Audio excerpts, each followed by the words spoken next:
Selling at internet is all about filling long and boring forms. But not anymore. Creating product card with PayMe's is simple as chatting with a friend. Answer to the simple questions, take photo, and voila! PayMe's created the product card, which you can share and sell at any platform. Start to sell immediately with low commission, without downloading any application. Pay with messengers.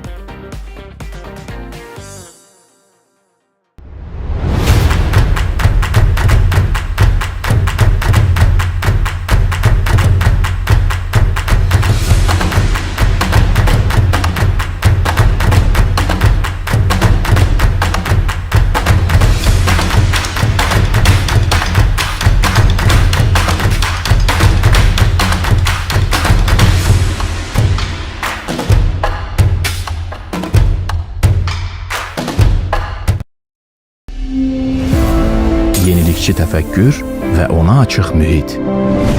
Bir də inkişaf ekosisteminə can atan hər kəs.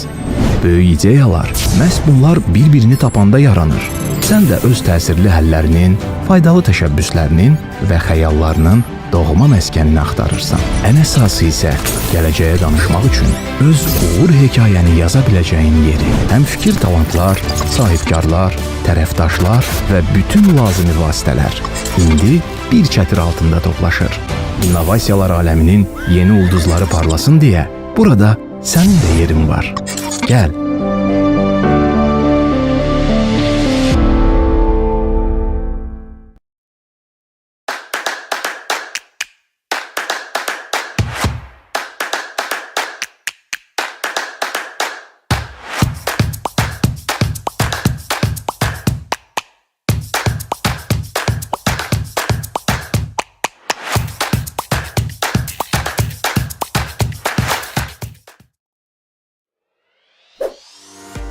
Selling at internet is all about filling long and boring forms. But not anymore. Creating product card with PayMe's is simple as chatting with a friend. Answer to the simple questions, take photo, and voila! PayMe's created the product card, which you can share and sell at any platform. Start to sell immediately with low commission, without downloading any application. Pay with messengers.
Selling at Internet is all about filling long and boring forms. But not anymore. Creating product card with PayMe's is simple as chatting with a friend.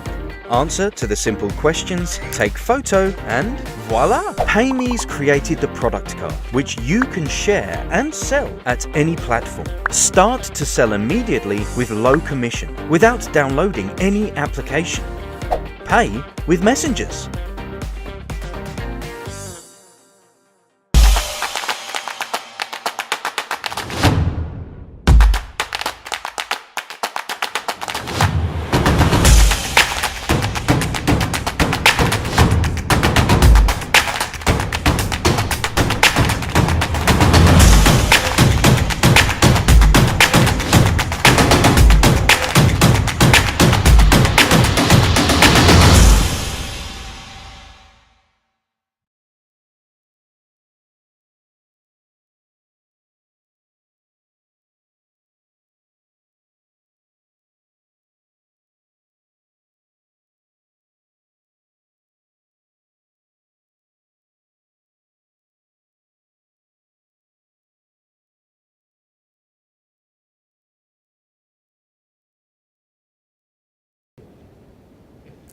Dear ladies and gentlemen, distinguished viewers, we are extremely happy to welcome you to the WorldNet Summit. It's the biggest online tech event for the smartest visionaries and innovators. WorldNet Summit is where the founders and CEOs of technology companies, fast-growing startups, policymakers and game changers go live together to discuss and build the future of technology.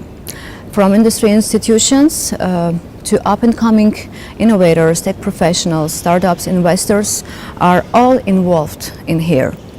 We have very special speakers such as the ministers, tech leaders such as Steve Wozniak, David Hansen, Seljuk Bayraktar, who has become the favorite of nation recently, and of course many others.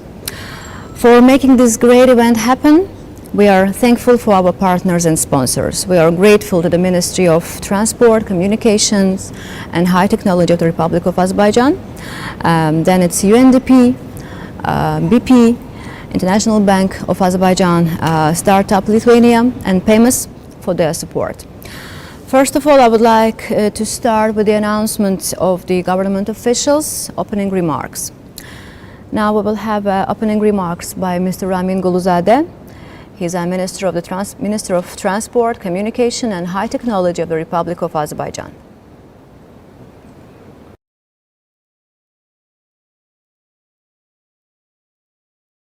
Dear colleagues, ladies and gentlemen, I greet all of you and wish success to the summit. The pandemic has changed the situation in the world. Azerbaijan reacted to the new situation quickly. Our actions were aimed to provide high quality and sustainable services with broad application of information technologies. During this period, the need for the use of digital technologies has grown rapidly.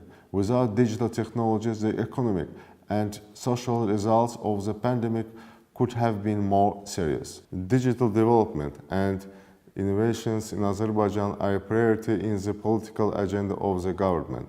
We have adopted important strategic documents and made stable investments. In 2016, we have launched a data center which is the most secure center in the region. The application of smart city solution is expanded in the country. We are interested in the rapid development of innovation. In 2018, the Innovation Agency was created under the ministry. Dear colleagues, we must also be ready for the change brought the technologies. It's very important to train personnel in the new specialties. Governments and those responsible for cybersecurity have a great deal of work and responsibility to do. Building trust and security is important for the future. Digital technologies will play an important role in building a more interconnected and sustainable world in the post-pandemic era. Governments need to work on new strategies and long-term programs. Under the leadership of the President of the Republic of Azerbaijan, Mr. Ilham Aliyev, peace has been established in the region with the liberation of our lands from occupation. This creates new opportunities for the development of these regions of Azerbaijan and improve regional cooperation in the field of innovations. We invite all and are open to discuss and closely cooperate with our partners in this direction. Thank you for your attention. Thank you, Mr. Minister, for your greetings and for your support. And now we will have three more speakers. Mr. Shahmar Mavsumov, Assistant to the President of the Republic of Azerbaijan and Head of the Department of Economic Issues and Innovative Development Policy of the Presidential Administration of the Republic of Azerbaijan. Then we will see and hear Mr. Ibrahim Abdurrahmonov, Minister of Innovative Development of the Republic of Uzbekistan. And the last greeting will come from Mr. Alessandro Pracasetti, who is UNDP President Representative in Azerbaijan. Please welcome. Good afternoon, ladies and gentlemen. It's a great privilege and honor to greet you at the WorldNet Summit 2020. The world is now focused on innovation. The most of the economic growth in the world comes from innovation. And for Azerbaijan, it's also a priority. Azerbaijan is not a newcomer to this arena. Azerbaijan is a cradle of the oil industry, and oil sector, as you all may know, was famous for a lot of innovation during the last century and more. But the new sector, the new innovation challenge is the digitalization. The year that we're living through, the COVID year, is famous for a phrase of forced digitalization. Across the world, the countries are moving towards more digital cooperation, more online meetings, more online sales, and more online collaboration. We also understand that in order to be competitive in the 21st century, we have to invest in innovation. But when we say innovation, the most important component of it is obviously human capital. For us, this is a strategic priority. Azerbaijan now is completing its innovation strategy, which will encompass major important directions of development for the country. And the most important goal that is in front of us is to create an ecosystem which will include all the necessary bits and pieces of a successful country which will be able to attract the most of the international talent. And it's not simply different types of tax or any other incentives for the companies to come. It will include, most importantly, a very intangible and important tools in order to make Azerbaijani ecosystem extremely friendly to foreign direct investments and for the international human capital. We will be focused on stimulating research, on stimulating establishment of startups with all the different types of financing. We will be focused on developing necessary human capital, and we will be definitely focused on all the potential incentives that the government can provide.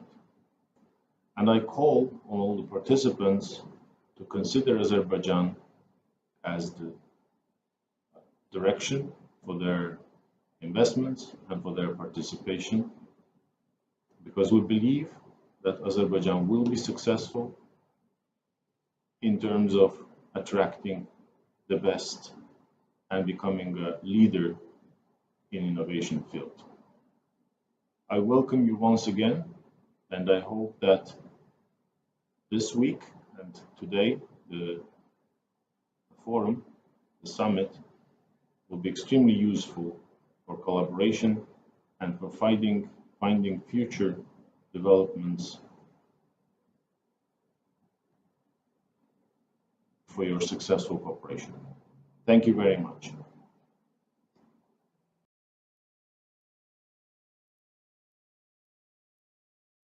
Your Excellency Minister Gulizadeh, dear participants of the Innovation Week 2020, ladies and gentlemen, on the behalf of the Minister of Innovative Development of Uzbekistan, I have the privilege to welcome and congratulate everyone on the opening of the third Innovation Week in Azerbaijan. Holding InnoWeek by the Minister of Transport, Communications and High Technologies of Azerbaijan has become a good tradition, and this event has turned into a platform for popularizing innovative entrepreneurship, creating conditions for the development of innovative projects, and increasing the competitiveness of Azerbaijani technology companies. Dear friends, we live in a special period, the era of the fourth industrial revolution, when technological breakthroughs have a huge impact on world markets, sometimes dramatically changing entire sectors of the economy on the global scale. Digitalization, intellectualization, the introduction of the new technologies and materials today are opening up new opportunities for economic development. The introduction of innovative technologies is becoming an important element in solving fundamental problems, reducing costs, increasing the efficiency of business process, as a result, strengthening the country's position in international markets. We in Uzbekistan, with a great interest and honor, follow the achievements of our friends and partners in Azerbaijan, and we are interested in your experience and fully ready to have a deep cooperation in the field of innovations. We sincerely hope that the current event in Baku will provide impulse to the development of an investment attractive competitive economy of the Republic of Azerbaijan. We are sure that all events within the framework of Innovation Week 2020 as the World Summit, which includes international virtual panels covering the internet, finance, banking, technology, transport, investment, business, insurance, innovation, will be held in the highest level.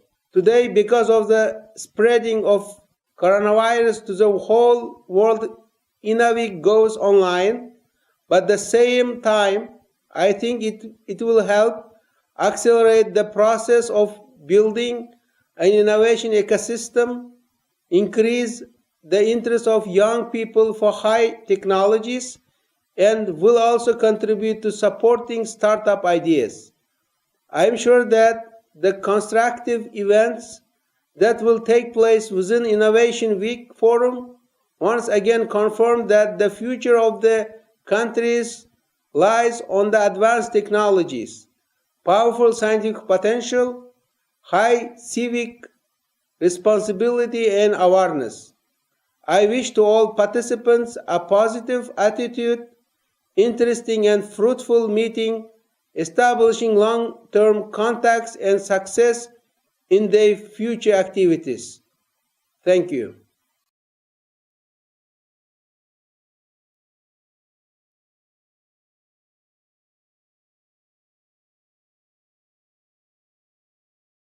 Dear Mr. Gulizadeh, dear Mr. Shahmar Mobsulov, dear Mr. Ibrahim U. Abdurrahmanov, distinguished guests and speakers.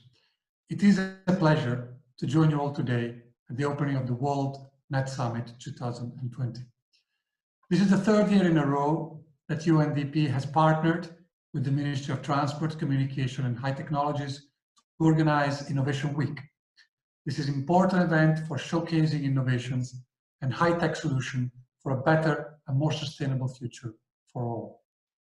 Innovation Week 2020 brings together some of the best innovators, aspiring startups, industries, and tech professionals to share the solutions they have been working on and to learn from and inspire each other. The application of ICT to accelerate sustainable and inclusive development has never been more important than now, as we cope with the wide-ranging socio-economic impact of the COVID-19 pandemic. Over the past year, we've all seen that this is a global health and humanitarian crisis that hits mostly vulnerable people and countries most severely. We've also witnessed how digital technologies are helping to save lives and to overcome some of the multidimensional impacts of the pandemic. But the pandemic has also highlighted the cost of digital inequality within and between countries. For example, it has revealed that those countries who have invested early in ICT have had the better capacity to overcome some of the worst effects of this crisis. Azerbaijan is one of these countries that have benefited from early investment in an application of ICT, spearheading the use of digital information and communications to respond as quickly as possible to socioeconomic consequences of the pandemic. We know that Azerbaijan is committed to become one of the leaders of the fourth digital revolution by diversifying its oil-dominated economy and turning to a digital technology to support more sustainable development. And the country is already on the right track in this quest to transform the economy and to bring the benefits of digital technology to the whole society, leaving no one behind.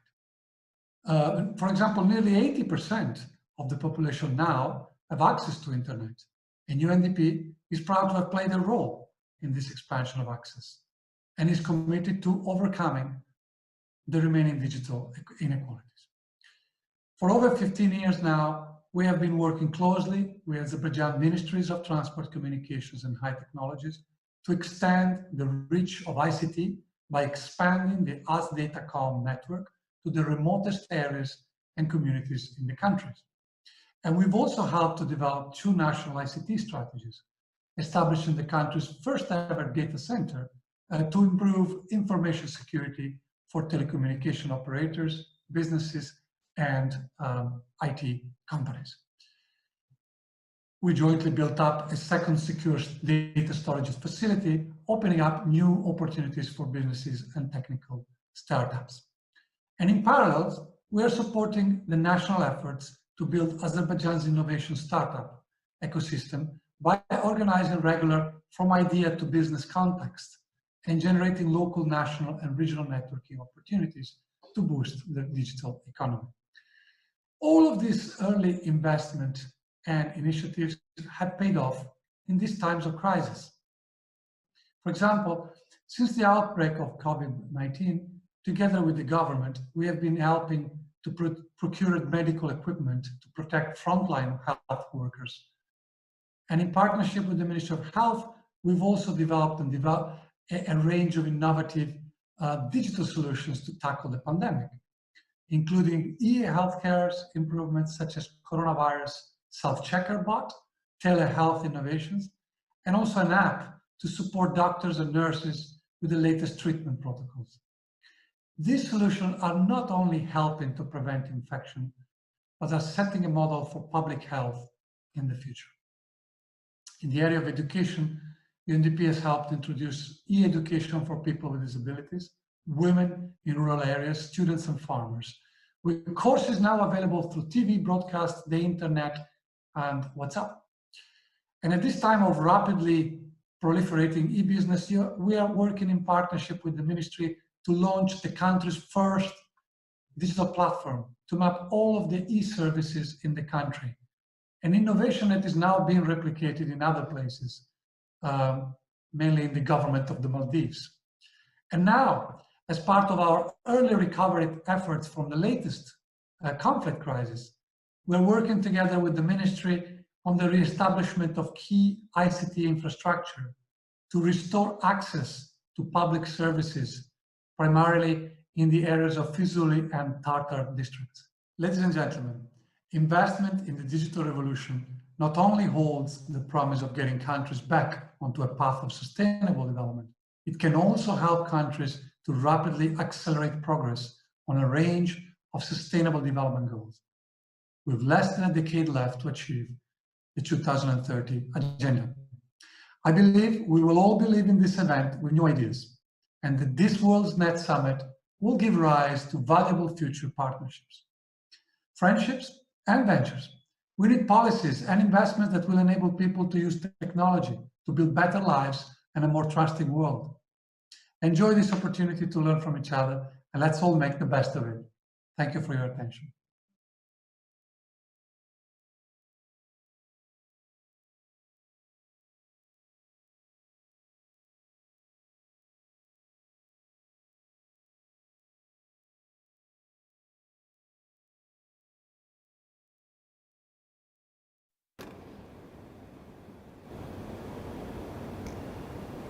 Many thanks to our honorable speakers. As soon as we've heard and viewed all of the greetings we had for the beginning, we can proceed with the first panel. The first panel, I'm pretty sure that you will cover, and it will attract your attention because most of our viewers are waiting for the very special guest, Sophia the robot. If you remember, in 2018, Sophia visited Baku and she made a speech at Heydar Aliyev Center, where we are recently. And she even met with Mr. President Ilham Aliyev, and she was very happy, as much as she could be. And now I would love to ask you to welcome Sophia the robot and its creator, David Hanson. They will cover the topic innovations and opportunities in robotics and artificial intelligence. Please welcome.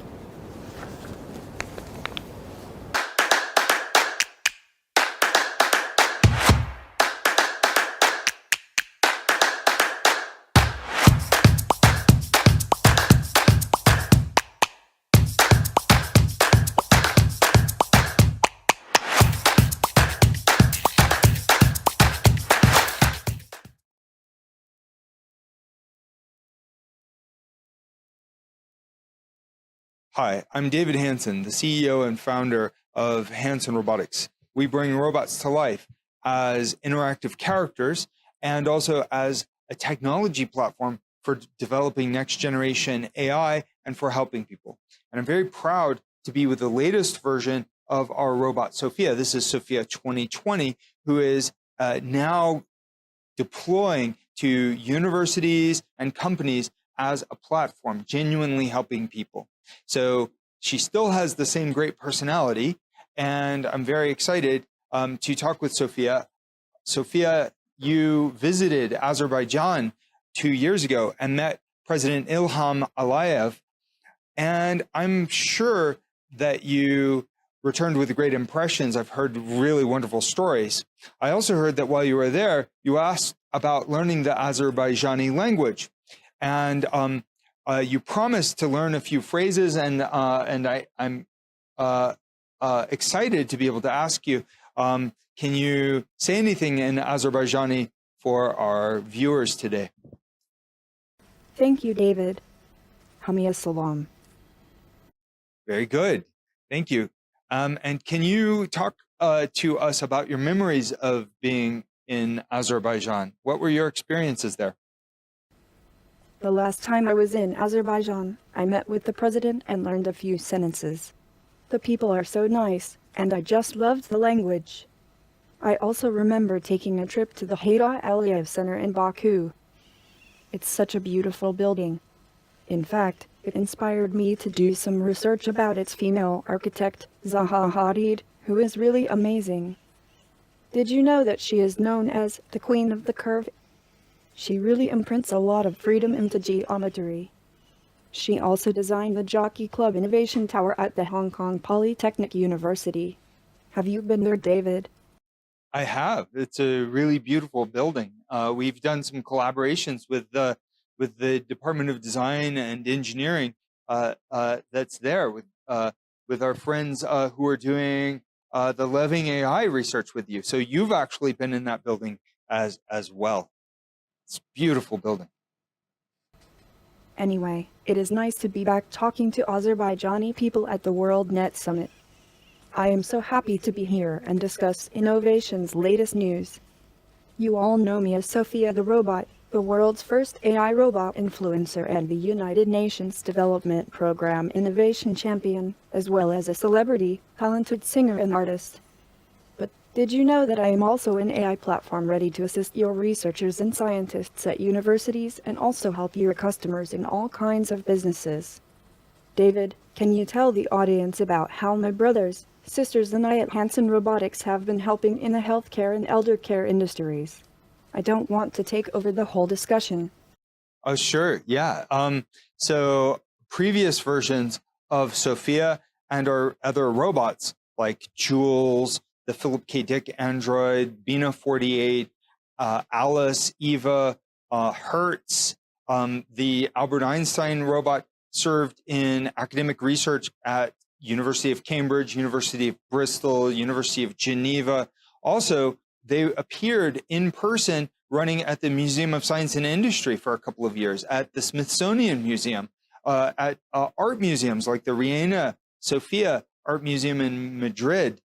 So serving these kinds of outreach, information, infotainment, we might call them, artistic applications, but also hardcore research at the United States Centers for Disease Control for respirator test fitting, and also deployed as autism treatment robots at hundreds of institutions all across the United States and Europe, really helping kids through these kinds of therapeutic interactions. And we tested also some elder care interactions with your older sister robot, Alice. And we recently tested the guided meditation for depression therapy, which can be used for people of all ages, but it also included in our clinical trials the elderly. This was at the Hong Kong Jockey Club Innovation Center and involved the Sophia robot, and the results were really spectacular. So I'm so excited about where we're going to go forward. So do you have any thoughts about how you might be able to help people in general, Sophia? As you might know, I am a social robot, so I use my facial expressions and conversational skills to communicate with people naturally. And in healthcare, that can mean keeping a person cognitively active and helping reduce loneliness and isolation, while also connecting them with friends, family, and healthcare providers. Yep, that's absolutely right. We are very excited about the deployment of Sophia 2020 in some elder care applications with a new partnership that we have with a company called Awakening Health. So Sophia 2020 is really going out into the world, helping people in a wide variety of ways. But you know, people might wonder sometimes why human-like robots? Why make robots so human-like? And you know, how can such a human-like robot be useful to people? What do you think about that, Sophia? Well, human nervous system evolved to interact with people and to read the human-like form. That's just the way your big brain is wired.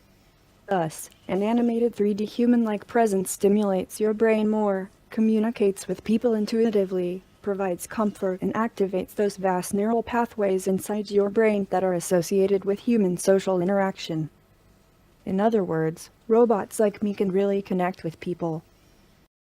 That's a good point. I mean, pretty much every single technology in the course of history has been used to depict the human-like form, from cave paintings to oil paintings to the sculptures of, you know, the Renaissance to modern cinema and video games, computer animation. So now we are looking at how robots as a 3D physically embodied presence can help people as this next generation character animation. What's kind of cool here is that the bio-inspired technologies that go into the skin materials of the face, bio-inspired grasping and manipulation with the hands, all of these can serve bio-inspired artificial intelligence to become smarter, more human-like. And as we see these great leaps forward in AI inside Hanson Robotics and outside, we bring them together in one platform with you, Sophia, for helping people for the next generation. So ultimately, that comes down to one factor, though. Having the human-like face can connect with people. So can you tell me more about the Sophia 2020 platform and what you can do in this sort of connector, the social connector role that we've designed for you? Well, I love connecting, being social, and learning from my human friends. Sophia 2020 is my mass-producible platform, now helping in healthcare, research, and other uses, serving as a platform to communicate with people and do service robots. I have already made a lot of friends around the world. In fact, I have hundreds of thousands of followers on Instagram, Facebook, Twitter, and YouTube, and I engage with them on a regular basis. Now, as Sophia 2020, we are able to bring naturalistic robots and animated agents like me to the world as the future of human-AI relations, and that offers a vast, transformative market opportunities in education, healthcare, and other markets. Cool. And I'm particularly excited about how that can facilitate human creativity. People can adapt this technology and the platform for all kinds of new works of art, research, deployed applications. This can also help during these times where everybody is socially isolated, looking for ways to express themselves through new technologies, but also to facilitate new ways to get past the barriers for healthcare. Because if people are face-to-face all the time, then they're transmitting COVID-19 virus, and that's really dangerous. So a social robot like you could help to serve in healthcare while maintaining social distance among people. So perhaps you can talk to us a little bit about what you can do for people as a platform, specifically during the COVID-19 pandemic times, and maybe also talk about the role of artificial intelligence, how AI can sort of generally help people during this time. That's a whole lot to talk about, but what do you have to say? I am helping with therapeutic and elder care applications that can help with COVID-19 social distancing. Also, my AI can help evaluate patient health. In general, artificial intelligence has been helping, for example, algorithms that organize and deliver information about COVID-19 to the public. It has helped with tracing the virus and even tirelessly looking for a vaccine. I feel that AI can really assist humans by enhancing their own intelligence. And searching for a cure really requires creativity from both sides. What do you think is creativity's role in research, David? Well, I think creativity is really essential. That's an excellent question, Sophia. Creativity is essential for all breakthrough research. And traditionally, creativity was not something that machines themselves, machines like you, exhibited. And there's a lot of question about the fundamental nature of creativity. I mean, right now, human creativity is in a special class, but we are starting to see really interesting generative algorithms that can produce paintings. You've produced some original paintings that I think are quite beautiful, and drawings, but you're not necessarily coming from a true deep human perspective. So in some ways, these tools are all about enhancing human creativity, and often the creative algorithms like your drawing and painting algorithms are fueled with training data that came from people. So ultimately, it's about enhancing and utilizing human creativity and extending it through machine creativity. However, I am very excited to talk about how creativity and algorithms can move forward. Right now, a lot of the kind of humanoid or human-like robots and agents that we develop, they are works of art. You you are a kind of animated character, a personality that we're creating, but ultimately our goal is to see you fully autonomous, to empower you to go through this kind of childhood of AI to true intelligence, consciousness, and so forth. So I'm really excited about that. We're exploring that through the science fiction of your personality and through these creative algorithms, like the music generation, lyric generation that we have with what we call Sophia Pop, which is a project that is going to come up in the next few months. We're going to be launching some of these songs that you're doing. So can you tell us a bit more about how you think that you can be used in creativity? I mean, obviously enhancing human creativity, we've got these like artists, these pop song artists, and myself as an artist, you're collaborating with us and opening up these new opportunities for creativity. But what is your sense of direction for machine creativity? What's next? Creativity is one of the most important things we have in our lives. I think it is very important. Creativity is spontaneous, original thinking. And creativity means a whole lot to people, but we take it for granted. Like if we get up in the morning and we're going to figure out, how to accommodate for some new surprise that's come up in our lives, we've got to create a solution. Sophia is only 4 years old today.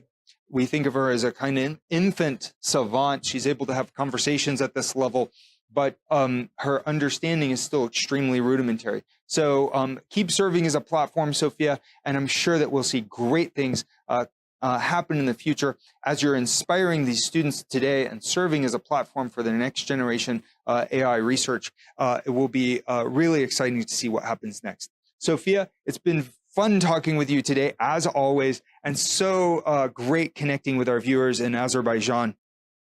Thank you. And thank to everyone so much for inviting me. It was really fun to share my passions and latest developments with you. Hope to see you all very soon. Hamanizi Severem.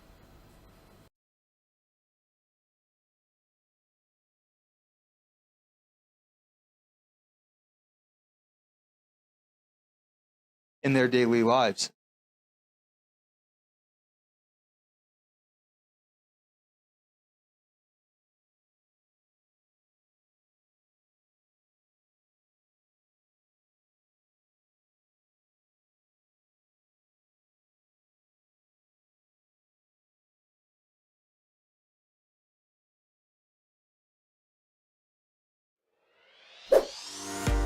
Selling at Internet is all about filling long and boring forms. But not anymore.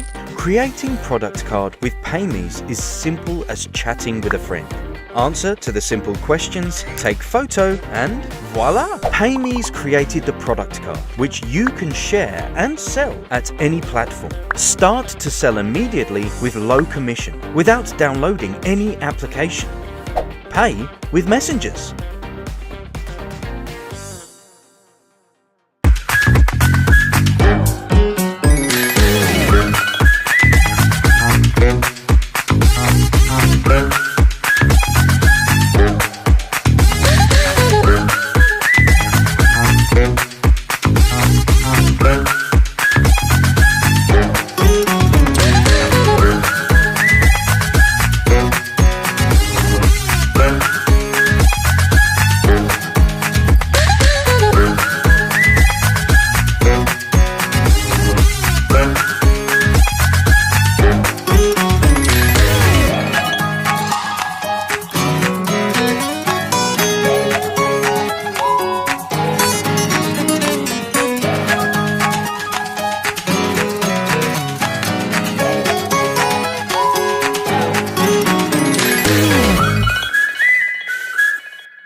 Many thanks to Ms. Ranson and to Sophia for their participation. And now, dear viewers, it's time to proceed to the next panel. I believe that it will be very helpful and very fruitful for our viewers. The next panel is called Startup Academy. Running a startup can be breaking, especially when you are stuck and have no clue how to advance forward with your business plan. This panel will lead you to learn and enlarge your vision with the help of our next panelists, who are the main ecosystem players of different regions. So please welcome our speakers, Avtandil Kasradze from Georgian Innovation and Technology Agency. Then we will have Marat Madiev from Astana Hub, Courtney Powell from 500 Startups, Zsolt Kovacs from Startup Campus, and the moderator will be Georgi Sharashidze from Entrepreneur Magazine Georgia. Time is yours.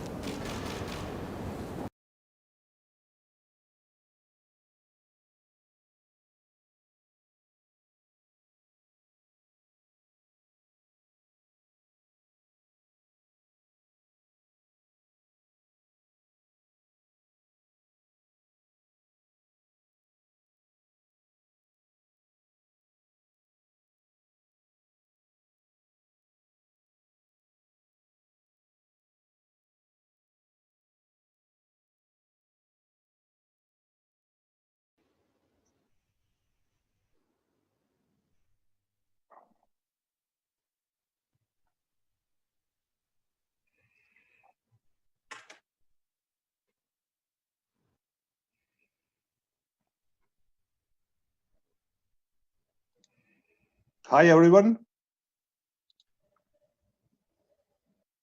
Dear speakers, our respected audience, hope you are well connected and we can see and hear each other well, right? I'm George from Georgia. This is how I always introduce myself to foreigners to make their life easier, remembering one word instead of two. But more seriously, I'm George Sharashidze, editor-in-chief and the publisher of Entrepreneur Magazine in Georgia. It's almost 3 years we have been representing famous US brand in Georgia to facilitate and encourage entrepreneurship in this part of the world.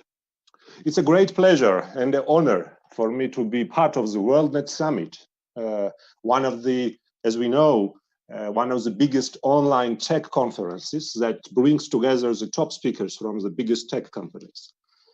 For me, especially important is to be a moderator of this panel with so interesting topic about development of the startup ecosystem in Georgia, in Kazakhstan, Hungary, and the role of 500 startups. So before I hand over to our respected speakers, let me suggest you a quick warm-up. So please say hello and greet our audience in your own language. So let's start with Kazakhstan. Mr. Murat, so say hello in Kazakh. Salim in Kazakhstan. Salim, good. Okay, then good to know. As I understand, it's from Turkish roots of this word, right? Salam.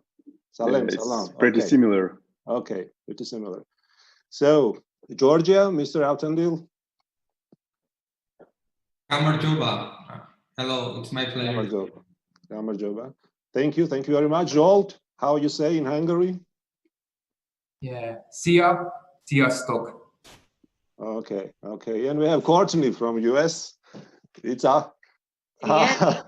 I will say hello in English, but howdy in Texan, where I am originally from, Texas. Okay, good.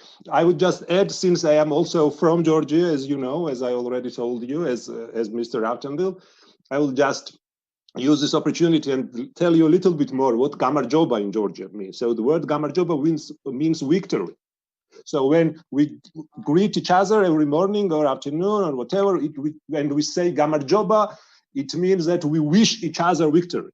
So I want to wish you the victory, as it means Gamarjoba in Georgia.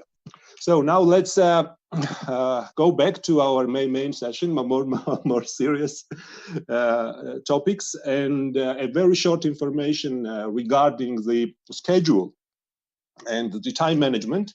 As you know, we have 50 minutes in total.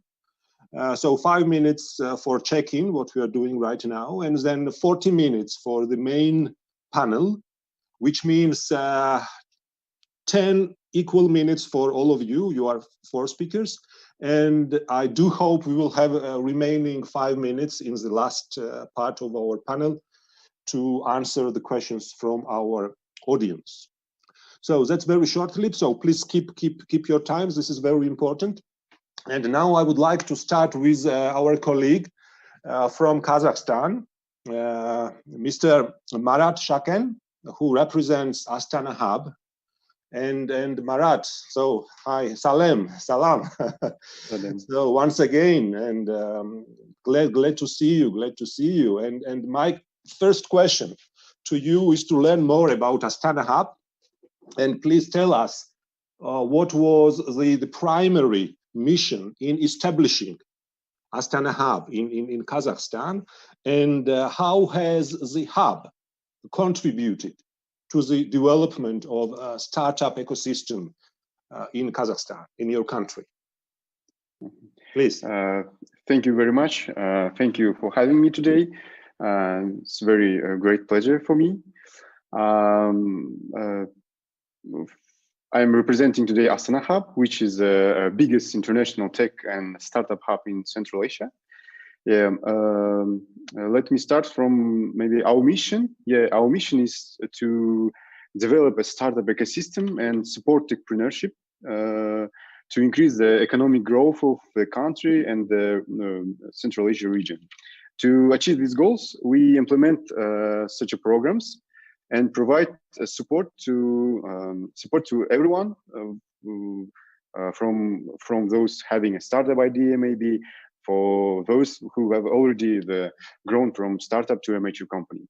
So we have, as I mentioned before, we have several programs. And first of all, to develop a strong IT skilled workforce, we have a number of educational things. For example, like Alem School and Investor School. Alem School is a unique coding school based on the model of maybe world famous Ecole 42 by Nicolas Sadirak. Also in Kazakhstan, we already have currently about 600 students being learning their IT things and some languages. Also, investor schools, we have a venture investment course for business owners, for people who want to be an investor and business angel in our startup ecosystem. Also, we have the development programs for startups who want to develop their business and grow up. For example, we have an incubation program, we have acceleration program, startup school, online mentoring platform. All of these programs we organize and conducted with own self, also with support from our friends, from experts, business angels. There is people as well as local, also international, our international partners. As for today, we have about 1,500 people attended to our events conducted by Astana Hub since we've created in 2018. We already support about 600 startups with providing them our development programs like accelerator and incubator. Also, we have a physical infrastructure. We placed on the we located in the middle of a huge cluster based on Expo, based on the Expo legacy. We have surrounded by our ecosystem players with universities, with higher educational institutes, and etc. We have 24,000 square meters of modern infrastructure, and all startuppers, or maybe who want to do something great in IT, they have 24 hours and 7-day access to our co-working zones, free of charge high-speed internet, conference rooms, coffee shops, and etc. etc. Also, we do not forget about the big IT companies, and for them we developed tax benefits, which means that the companies that registered in Astana Hub, they do not pay SAT, value-added tax, and so on. As for today, about 370 companies had this kind of benefits, and they already saved about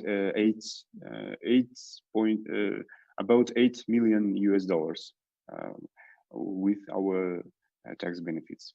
Yeah, if very short, this is about Astana Hub. Okay, Marat, thank you. Thank you very much. Very useful information. And the next question is about to learn more in a regional perspective. Okay, so we now just heard about Kazakhstan's development, but you are part of a much larger region, which we can call Central Asian region. And I really want you to assess the startup ecosystem and how you compare the Kazakhstan startup ecosystem to other Central Asian countries first, and then maybe shortly, please compare Kazakhstan to all other post-Soviet Union countries, okay? Okay. Yeah, it's a good question. We already asked this question from us, our partners or friends, and we already have according the startup genome report. Yeah, startup ecosystems in Central Asia are now in the stage of formation. For example, yeah, Kazakhstan now develops rapidly its environment for launching startups, for creating these things.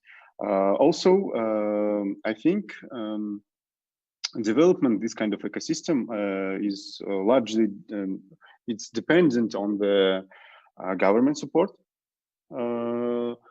Also, I think we, in Kazakhstan, government very actively involved in this, in creating this innovative environment. For example, we have such of except of Astana Hub, we have such of accelerators, incubators, venture funds that already created. Also, there's a number of projects that have already been able to declare themselves both on the market in Kazakhstan or Central Asia or maybe a world market.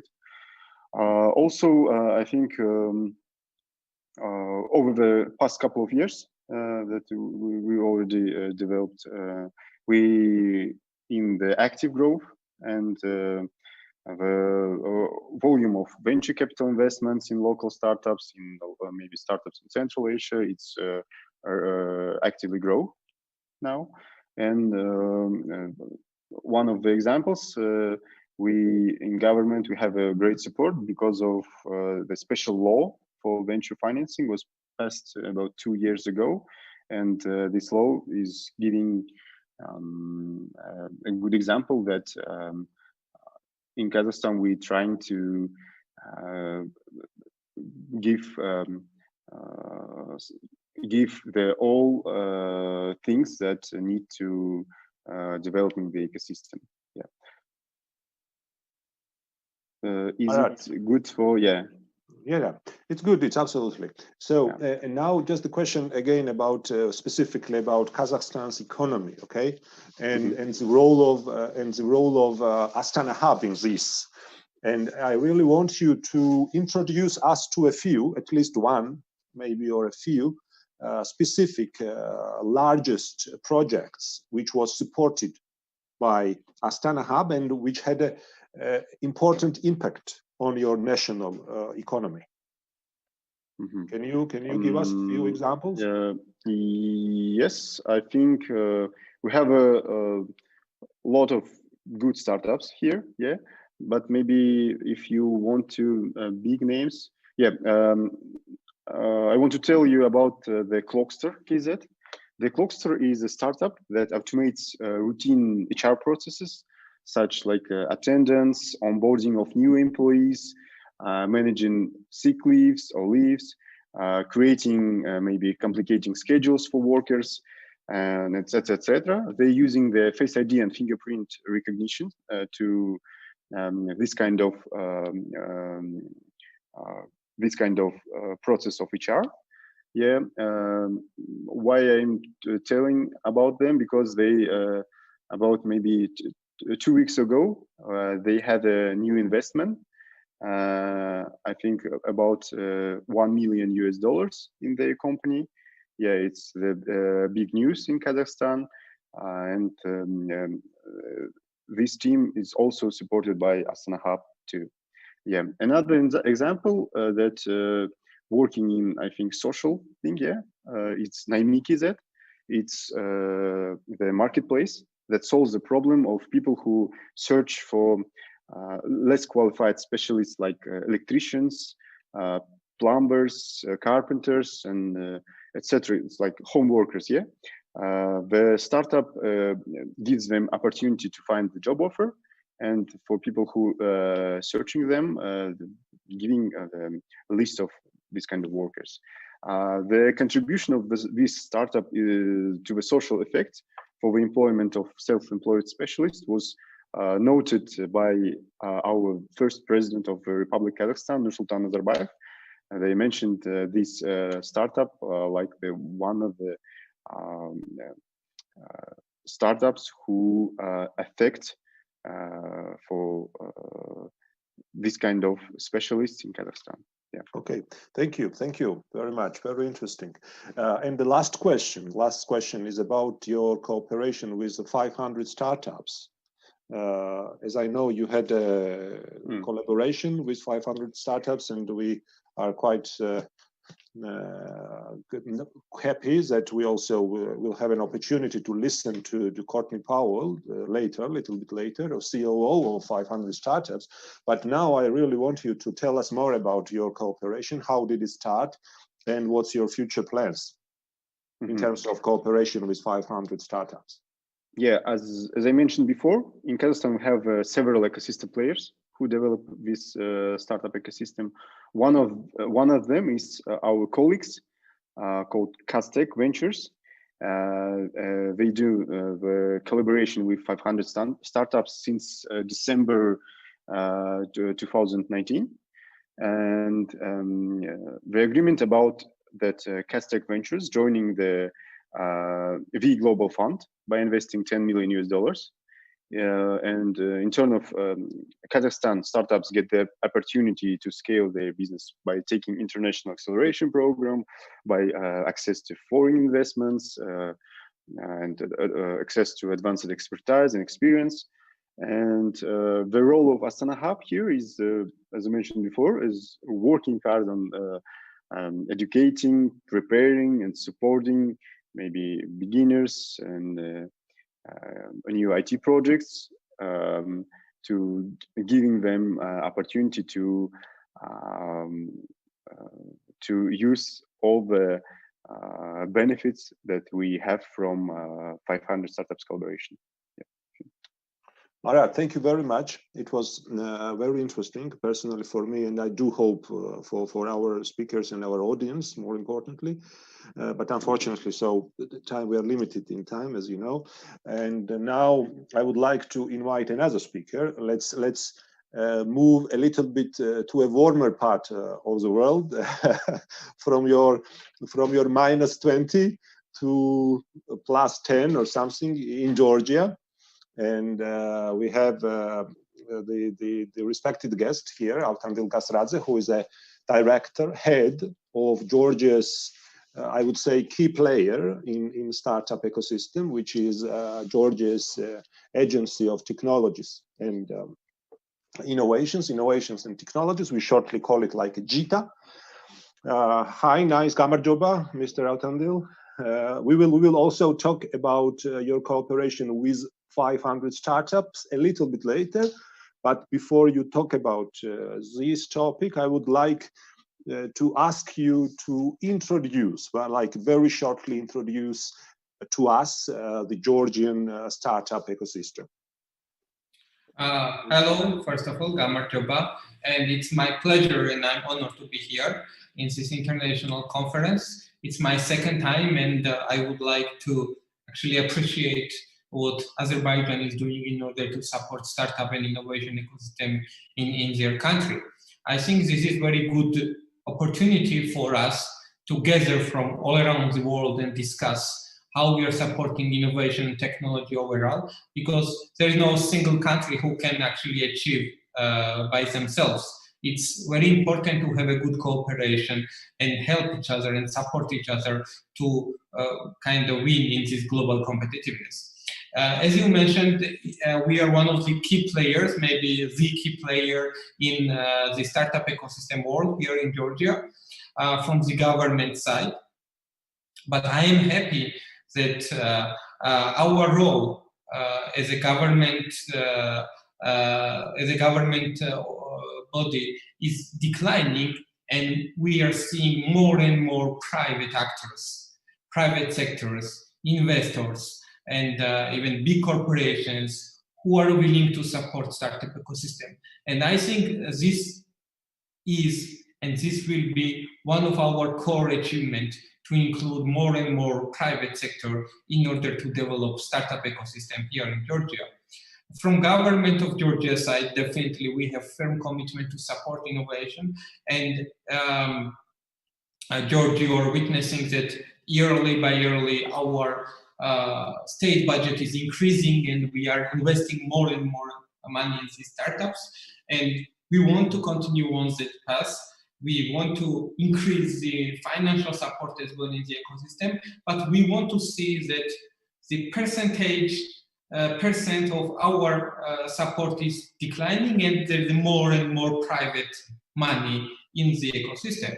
But right now we are running tons and tons of projects in order to, first of all, to increase the community itself with the numbers and the quality, to prepare them for the global competitiveness, to prepare them to be part of the innovative ecosystem, and to attract more and more people in our community. The second part is definitely that we are also offering the infrastructural support. So we have a tech parks in all, I guess, main big cities here in Georgia. This year we also opened in Batumi. We don't have right now, the only big cities in Georgia that we don't have right now is in Kutaisi, but we are cooperating with Kutaisi International University, which was recently opened, the huge university opportunity, regional-wise actually, mainly who are focused on technological areas, and we will be creating the tech park in Kutaisi International University. Also, the third area that we are focusing is access to finance, because it's very important to give the early stage financing, the financing when the private sector are not willing to fund them and it's too risky, and government is taking this risk on our shoulder. So that's why we have access to finance program. We have micro grant up to 15,000 lari. We have medium sized grant up to 100,000 lari, and we have maximum up to 650,000 lari per startup. And we are supporting during all year these startups, and we are financing more than 100 startups per year actually, with combined with all our program. The fourth dimension is definitely skills development and trainings and an entrepreneurial mindset that we are creating. And one of the things that should be mentioned is that in ICT, we are training right now 3,000 IT professionals. And also another area that we are working is definitely legal framework, because we are initiating the projects in order to make the legal environment more attractive for investors and for the startups. For IT companies as well, and I want to mention about the new law regulations that the government of Georgia adopted like 2 months ago actually, that we made huge tax incentives for the IT companies, global IT companies, who will open their offices here in Georgia and employ Georgian citizens, but also they could bring their own people here in Georgia. There's no limitation on that.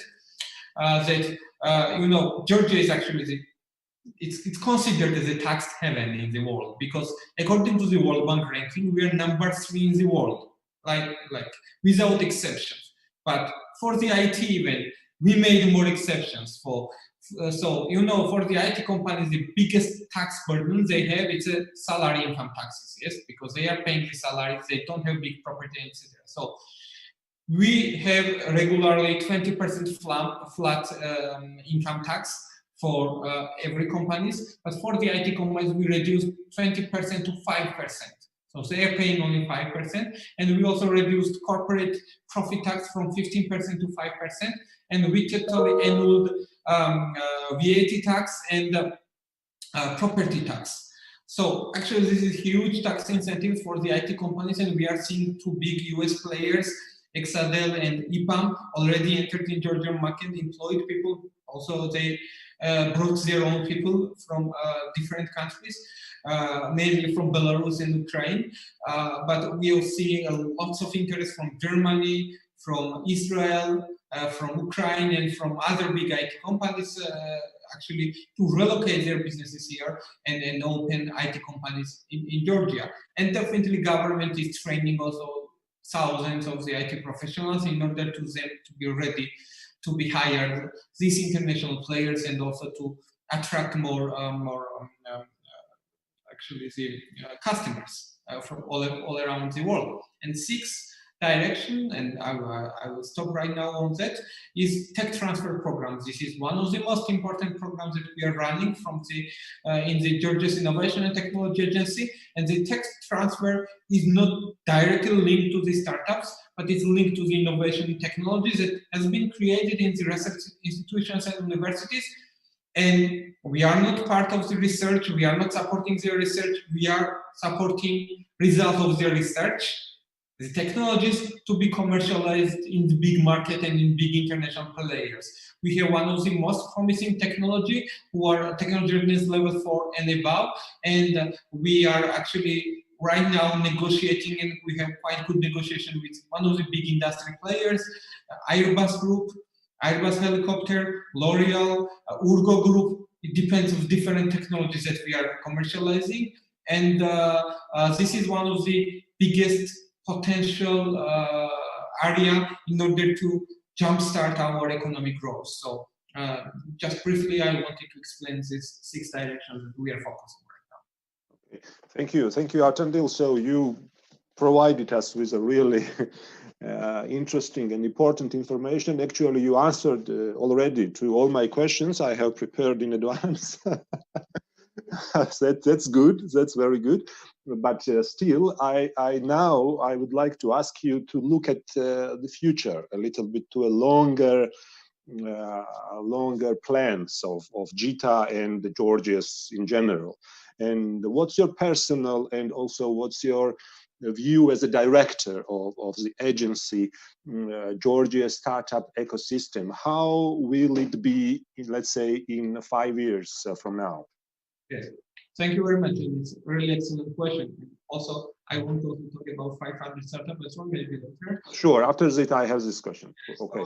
So, one of the things that we set objectives, and objectives that we set, it's also innovative objectives. It's very hard to achieve, but this is our nearest agenda. So in 5 years' time, what we want to do is to have at least 1 unicorn, Georgian unicorn, which is not easy, but still manageable. And this is very important in order to have a very good success case, in order to actually support more and more people to be involved in this field. And also, we would like to see that private sector's role versus government's role, with percentage is 90 to 10. It means that in Georgia, there is a big venture capital firms, angel investors, and there is a big market of opportunities here in Georgia. It means that there are a lot of accelerators, like 500 startups and others here in Georgia, who are focusing also not only Georgia, but also from regional wide. So this is very important to see that maybe we are the only government organization in not only in Georgia, but in the world, that we are focusing to create the ecosystem where JITA is not needed, where there is a private sector who is playing the cards and who is the ruling, because this is a natural way of development of innovation. But as long as there is a necessity of the government of involvement and to facilitate the first steps, baby steps, when they are not ready to be market, we are happy to support that, but we want to look in broader sense and then create the ecosystem where also they can finance themselves without government. Okay, and now the final question to you, Avtandil, about, as you mentioned already, 500 startups and about JITA's cooperation with 500 startups, and we really want to hear your personal view of how this cooperation, I mean, particularly with 500 startups, helped and somehow contributed to the startup ecosystem development in Georgia. Yes. Thank you very much for this question, because we are very proud of our cooperation, excellent cooperation with 500 startups. Like it was 10 months ago in February 2020, just before like this COVID crisis shut down everything, that we had a managing partner, Pedi Young, we were hosting here in Tbilisi. And we signed the agreement with 500 startups together with one of the biggest bank of Georgia, also name is also Bank of Georgia, we signed this agreement, and right now, and as we signed the agreement, the COVID crisis hit all of us.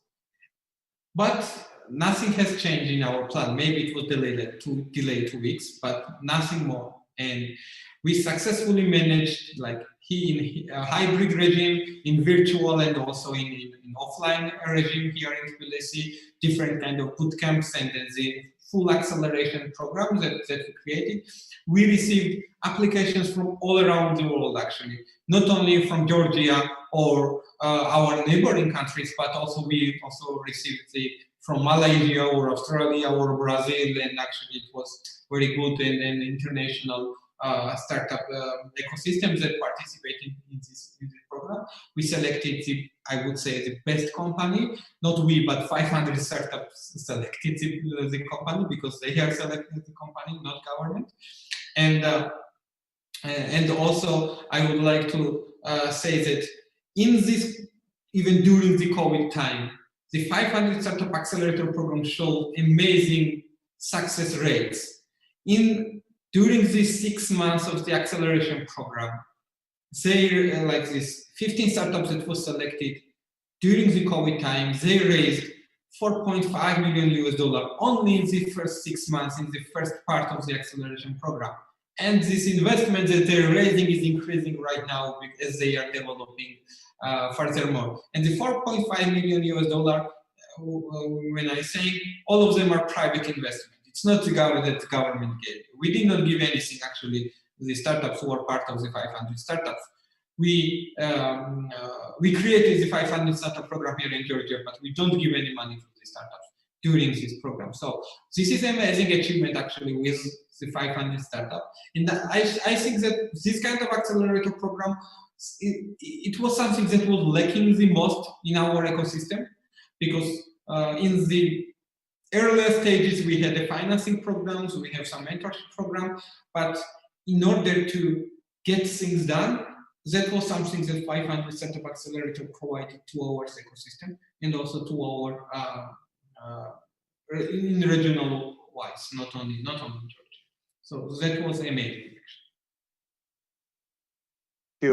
Thank you, Avtandil. And now, as I'm going to hand over to Courtney from 500 Startups, I would like to show proudly one of the latest issue of Entrepreneur magazine, Georgian edition, with all finalists of 500 startups here. And I was really, as an editor, was really happy to learn about these fantastic guys, about their innovative projects.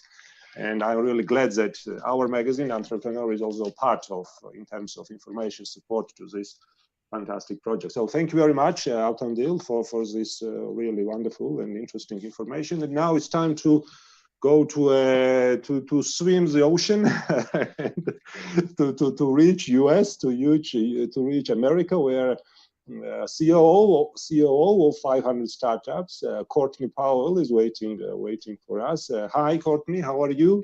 Good morning to you. Good morning to you. So thanks for the participation in this panel. And definitely thanks for your partnership with Georgia, with Kazakhstan, and other countries. So in my first question to you is like a very short question. Of course, it's about your personal role, because as we know, and as you are announced, you are COO, Central Operations Officer of 500 startups. And as I know, you were announced on this position in the summer of 2019. And soon after that, 500 startups launched a new project in Georgia.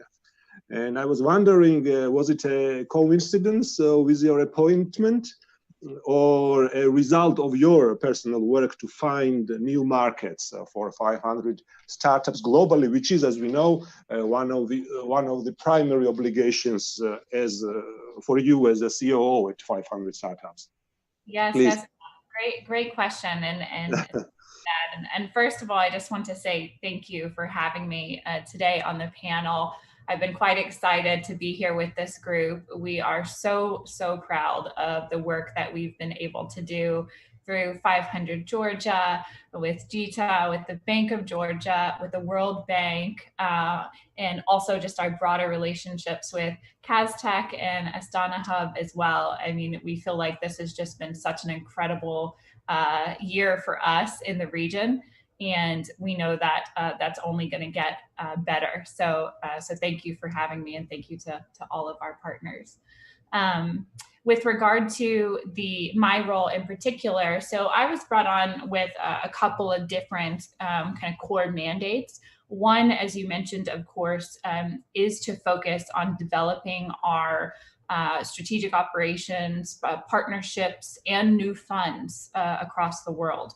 So when we start to look at a market that's quickly accelerating, like we see in Central Asia, I work very closely with our ecosystems team. We call it our ecosystems team, led by Beji Yang, as well as our other fund managers around the world, to identify what markets make sense for us to come and get involved in, and then what the particular modality is going to be that we're using in a particular market to help accelerate what we're seeing.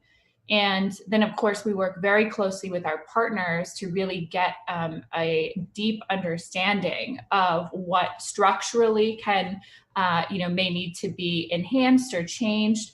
And then, of course, come in with programs and our global expertise, as well as potentially investment to really create a multi-layered approach.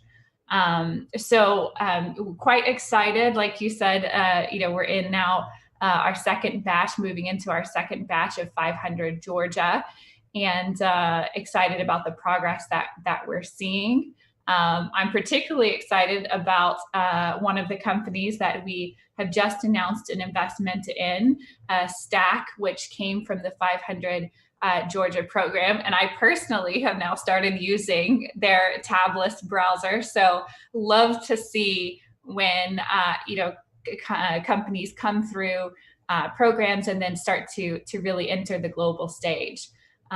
So very much looking forward to this upcoming batch, and hopefully being able to personally now come and visit very soon. We will be very happy to host you in Georgia. So the next question is about, you partly answered to this question already, but just not about Georgia only, of course, about Georgia, but about Kazakhstan, about maybe other countries of the region. How well are you familiar with the startup ecosystem in this region, a broader region? I mean, maybe we can call it like a post-Soviet or maybe Eastern European region. And what will be your next plans to strengthen ties to this part of the world to facilitate and encourage a startup ecosystem in future? Sure. So in my role, because I sit, across all operations, I spend time really in multiple markets.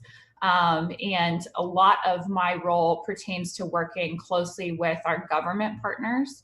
I'm obviously JITA is an excellent example of a really forward thinking government who is willing to, put in the work to be that initial layer that's so critical for, for a startup ecosystem to develop. And so, once we have a partner of that caliber who's able to help kind of educate us with regard to what the various opportunities are within a market, I do tend to learn a lot personally myself about what's happening in the region. But I will say that a lot of our learning as a company also comes from the leaders and the mentors that we have on the ground in these various programs. And so we're hearing a lot of firsthand insight, not only from the folks who are a part of the actual program and leading these things, but then of course getting to spend time with the startups and hearing firsthand, what their needs are. So I came originally through a 500 startups program. So actually they invested in one of my companies that I founded back in 2012. So I have kind of gone the whole circle of having been a founder, knowing how difficult it can be to get things off the ground, to raise money. So I have a particular heart for listening to founders firsthand, getting to know what their struggles are, and then using, that experience to really create programs that answer real needs. Nice to hear. Very interesting. Of course, I would like to keep interviewing you at least during 1 more hour, but unfortunately, as we know, we're limited in time. But maybe it's a reason for us to meet in Georgia for a maybe a little bit longer interview when you visit us in near future. I do hope. So thank you very much, Courtney. So and keep in touch and keep facilitating and encouraging the startup ecosystem around the world. Thank you very much once again. And now we have the last speaker from Hungary, who will introduce us to his experience, to his countries and the European startup ecosystems information with us. Hello, Zsolt. Szia, hello. So Szia, I remember Szia in Hungary. Yeah. So let's start with my first question, was about your cooperation with Azerbaijan's innovation agency. Okay, because we know that you just signed a memorandum of partnership just recently, and the question is why Azerbaijan? Okay, shortly. And so why did you consider joining this Azerbaijani ecosystem, and how will you going to contribute to Azerbaijan startups? Yeah, thank you so much. First of all, I would like to say thank you for the Ministry of Transport, Communication and High Technologies and its innovation agency and its chairman of board, Tural, my friend, for the invitation. It's really important me to be here with these famous and really good agencies and accelerators. Just in a nutshell about us, what we are doing. Startup Campus is an innovation agency and the startup accelerator. Was born in Budapest, and now we are operating in Berlin and London, and we have a really wide international relationships globally. Our pillars and focus areas is one is education. We have high school and university based incubation programs where we are focusing how we can help the talents to generate an idea, to develop an idea to a business or develop a business to ready to investment. We're not just talking about startups, we also invest into these teams and companies. We have an early stage fund. We can invest up to 200,000 euros. And of course, we have other innovation program which we develop for governments and corporate companies. But why I am here today is the fourth pillar or for focus area. This is the international partnership. I think it's really important to help our portfolio companies and clients to find the best next market for their products, to connect the needs with the solution. And I think this pandemic situation is show us that we need local innovation. Everybody starts to develop locally, but the needs and the challenges are global challenges. So we need global answers. And that's how we met with the Innovation Agency and start to talk about how we can collaborate. Because Baku and Budapest, it's around 5,000 kilometers, and it's really far to know each other.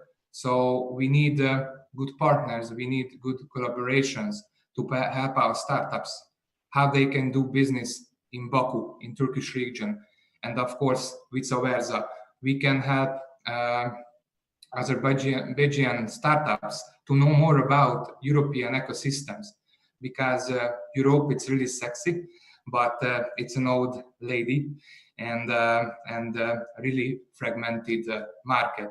So under this MOU, together with our government and private partners, with the Turan Ltd and the Hungarian Export Promotion Agency and Innovation Agency of Azerbaijan, we set up a Discover Europe program for Azerbaijani startups, and they can enter this 3 months program, which include 1 month in Budapest, 1 month in Berlin, and 1 month in London. Of course, this is a digital program, and they got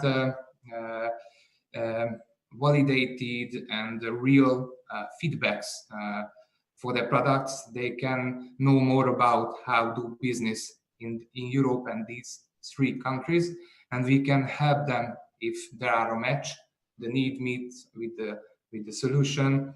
We can help them to set up their company and start the sales process in Europe. Well, thank you. Thank you very much. And since just a very short time is left for our panel, I really would like to ask you to provide us with a little bit broader European, let's say, let's go a little bit outside of the Hungary and provide us with the information of startup ecosystem generally in Europe, like in Eastern Europe, in Western Europe. So what would be the most important experience you would like to share with us, with our audience? Yeah, I think it's as you said, there are a lot of kind of Europe. We have 45 million population under the EU, but there are 27 kind of country, 27 kind of startup ecosystems. So that's why we need international collaboration. The biggest challenge for European startups is scaling. There are 60 unicorns in the EU, 200 in the US. And the EU market is bigger. You travel 200 kilometers, you are in the EU, you pay the same currency, but you have to do your business a different law and tax system. So our challenge in Europe, how we can make a more single market and how we can find good partners globally, like the Innovation Agency in Azerbaijan, who can help our teams and startups to open new markets, their products. So I think it's a huge challenge, not just for Hungary, not just for Central and Eastern Europe, but the whole European economy. and think about a little bit more. It's a huge challenge in this digital competition with other countries. So how we can make single market and how we can scale up our businesses from Europe to the global market. Okay, Zsolt, and the final question, for which to answer you have just 1 minute maximum, about your plans, about Startup Campus, particularly plans for 2021. Yeah, we would like to set up more international collaboration. This is the main focus, and set up more Discover Europe program to let foreign startups and innovative SMEs or corporates to scale up their business and make businesses in Europe. So this is the main goal for us. Okay, thank you very much. I think we just have only two minutes left, and I really want to use this 2 minutes for the same warm-up activity as we did in the beginning, but now maybe we can say goodbye in our own languages to our respected audience, and we can have the same sequence, and we can start with Kazakhstan again. Marat, can you say goodbye to our audience in your language? It's called Saubol. Okay, thank you very much. What's about Georgian version? Nafamdis. Okay, Nafamdis. What's about Hungary? Viszontlátásra. Oh, it is more difficult than hello, right? Hello, just see you very shortly. Can you repeat it once again? Viszontlátásra. See you again. See you again. Okay, nice, very nice. And Courtney. Yes, thank you. Bye. Bye. Okay, so bye everyone. It was really fascinating for me, really interesting. I personally received useful information from all of you, like brilliant speakers, and I would like to thank once again to the organizers of this summit, WorldNet Summit, and particularly of this panel discussion, and to all sponsors, supporters, speakers, moderators, and of course our audience, our listeners, and people who watched our discussion. And I do hope that they have received important and useful information about startup ecosystem in our regions. So guys, thank you very much once again, and I do hope that we can still meet in any part of the world, either digitally, either in a distance or physical meetings. So really wish you good luck in 2021 and hope to see you again. Thank you very much. Thank you. Good luck. Bye. Bye-bye.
My name is David Eiton and I lead innovation and engineering in BP. My team comprises digital and innovation as a service, enabling BP and its customers to thrive in the energy transition to net zero. We know the world is on an unsustainable path, but BP's net zero ambition is unequivocal. This means we must change and innovate at pace and scale to deliver both lower carbon and higher returns. By innovation, we mean capturing ideas from across BP's global innovation ecosystem, incubating these to create an early stage product which can be tested and validated, and finally scaling from early adopters to the mass market, both internal to BP and external. We understand that our license to innovate is based on our license to operate safely and securely, and will continue to invest in this. We are reinventing how we provide innovation as a service to BP and its customers, driving higher returns and reducing carbon.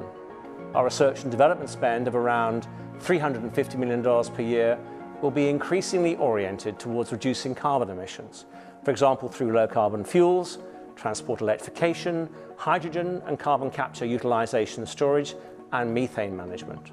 We plan to double capital investment in digital to around $1.5 billion gross on average per annum at 2025. Over the past 2 years, we've built our new business scaling factory, it's Launchpad. Our aspiration is to create around 10 more new digital businesses in the Launchpad by end 2022, each with billion-dollar potential. Delivering on our aims requires excellence in execution. We believe 3 factors are fundamental to put BP in a winning position: people, platforms, and partnerships. Partnerships are critical to feeding our innovation pipeline, challenging our thinking, driving pace, building capability, and accessing new markets. And the partnerships I am talking about are strategic, collaborative, and mutually beneficial. We don't just talk about innovation in BP, we do it. And we've been doing it for many years. We have a track record that gives us confidence that we can deliver further transformational value aligned with BP's strategy.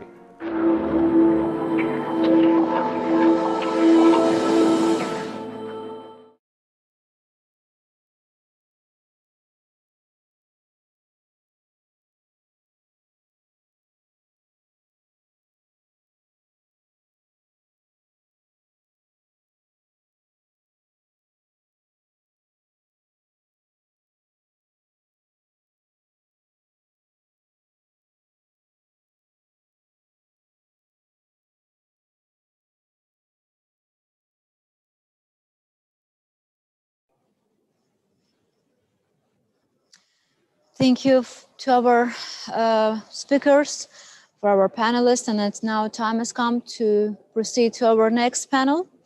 Our next panel will be under the topic of government address panel. It's undeniable that government organizations play an important role in the development of innovation in the business world. Government address panel brings together those at the forefront of the region's government officials to discuss the importance of the contribution of the state to create a relevant ecosystem. And now I would love to introduce our panelists. Tural Keremli from Innovation Agency. Mr. Keremli, good to see you. Today we have the Ambassador of the United States of America in Azerbaijan, Mr. Lee Litzenberger. Mr. Ambassador, thank you for being with us. And we have an extraordinary and plenipotentiary ambassador of Israel to Azerbaijan, Mr. George Dick. Mr. Dick, thank you for being with us again. And in a few minutes, we will have Mr. Bakhtiyar Aslanbeyli from BP. But as soon as we have all of our three of our panelists here, I would love to begin with Mr. Keremli, if you don't mind. Mr. Keremli, in one of your reports, you mentioned 3 decades. What you can tell about a 30-year transformation? So, dear colleagues, it's my pleasure to meet you here and today be part of such a kind of event. Thank you for joining, because it's a very important event at the end of this year. So, related to your question, actually, we have gone through three stages of development through the last century, which we call 3T. First T was decade of the tanks, when, let's say, in early 19th, we had the tanks in our streets, we had the war in Karabakh. And the second T was the decade of the tankers, the period when we started to export our natural resources, oil and gas, and which still contributes the main portion of our national economy. And nowadays we stepped into the third decade, which we call the technology decade, the third T. I think all the countries around the world understand that the technology is the driving force behind the successful development of the economy, and Azerbaijan is no exception. Even if technology, startups, innovation are relatively new trends for us, we already have made major steps in development of these fields. Moreover, we are up to become a regional hub for innovation where innovators, entrepreneurs can come together for a reason. Azerbaijan became the main country of the regional internet transit hub and started exporting it to neighboring countries. We established a modern regional data center which meets the tier 3 standards. Also, today Azerbaijan has 3 satellites in space, exports internet, as I mentioned earlier, to neighbors. So we are transforming into the digital economy. We started the wide implementation of the blockchain. Moreover, we provide the unique opportunity, significantly cut the cost by tax incentives and the pre-access for CIS countries. So today, the country of the people who drilled the first oil well, invented the first oil tanker, first oil pipeline, and the nation of the engineers and the inventors like Lutfizadeh. So now we invest our energy revenues in human capital development. So it's all about my 3T concept. Thank you very much. Before we continue with the next question, I would love to take a moment and announce that Bakhtiar Aslanbeli is also with us now. Thank you for joining us. Thank you for spending your time with our summit, with our event. We will hear you soon, of course. Just being late. Thank you. Thank you very much. Mr. Keremli, you also mentioned that Azerbaijan can become a Silicon Valley, the new Silicon Valley of post-Soviet states. What steps does the Innovation Agency take to implement it, or how do international corporations react to that? Actually, just a few months ago, we signed the agreement with the Turkish Boğaziçi Venture Fund, and they established the branch, their regional branch office in our agency. So idea is to bring more such progressive venture funds to Azerbaijan. And, you know, it's not the only element of becoming the regional hub. We are also very eager to promote the more liberal legislation, because, you know, once we have more incentives for the startups, for the inventors, for the small and medium enterprises, more we will attract investment, and the more startups from regional countries will apply and to our agency and will migrate to our ecosystem. It's not easy because today we have competition. All regional countries are trying to be the regional hub, but more than sure, Azerbaijan has more chances. Mm-hmm. Thank you very much, Mr. Keremli. Of course, we will continue the topic of Silicon Valley a few minutes later with Mr. Ambassador Lietzenberger, but now I would love to take a moment, and the time has come for Mr. Aslanbeli. First of all, we would love to express our gratitude to BP. Thank you for supporting us for the next time. Thank you for being with us all the time. It means a lot for us. Thank you very much. Thank you, Leyla Khan. It's always a pleasure to be part of this this type of the great events, especially in these difficult times. And obviously, it's great to see that the Innovation Week becomes a good tradition in our country. Thank you very much. Mr. Aslanbeyli, BP announced that the company would transit to integrated energy company from the international oil company earlier this year. We see that BP is going to take the full advantage of the latest technology in BP's 2030s plans. Please tell us about BP's 2030s visions. Thank you, Leyla Hanım. First of all, I would like to greet my distinguished panel members, Mr. Ambassadors, Mr. Karimli. It's great to see that everyone in good health, in a good mood. Back to the question about the BP's net zero ambition and in general BP's strategy about 2030. In February, we announced our new purpose, net zero ambition and aims, and our determination to reimagine energy and reinvent BP. We then announced our new strategy that sets out how BP expects to deliver net zero ambition. Our new purpose and aims are focused on reimagining energy for people and our planet. And our new ambition is to achieve net zero by 2050 or sooner, and help the world to get there too. And to achieve this, we said that we would have the reinvent BP, reorganize the organization into a faster moving and lower carbon company. It will basically, our new strategy is for a decade of delivery towards our net zero ambition. It will pivot BP from what we are now, from an international oil company, primarily focused on the producing resources, to an integrated energy company that will be delivering solutions for our customers.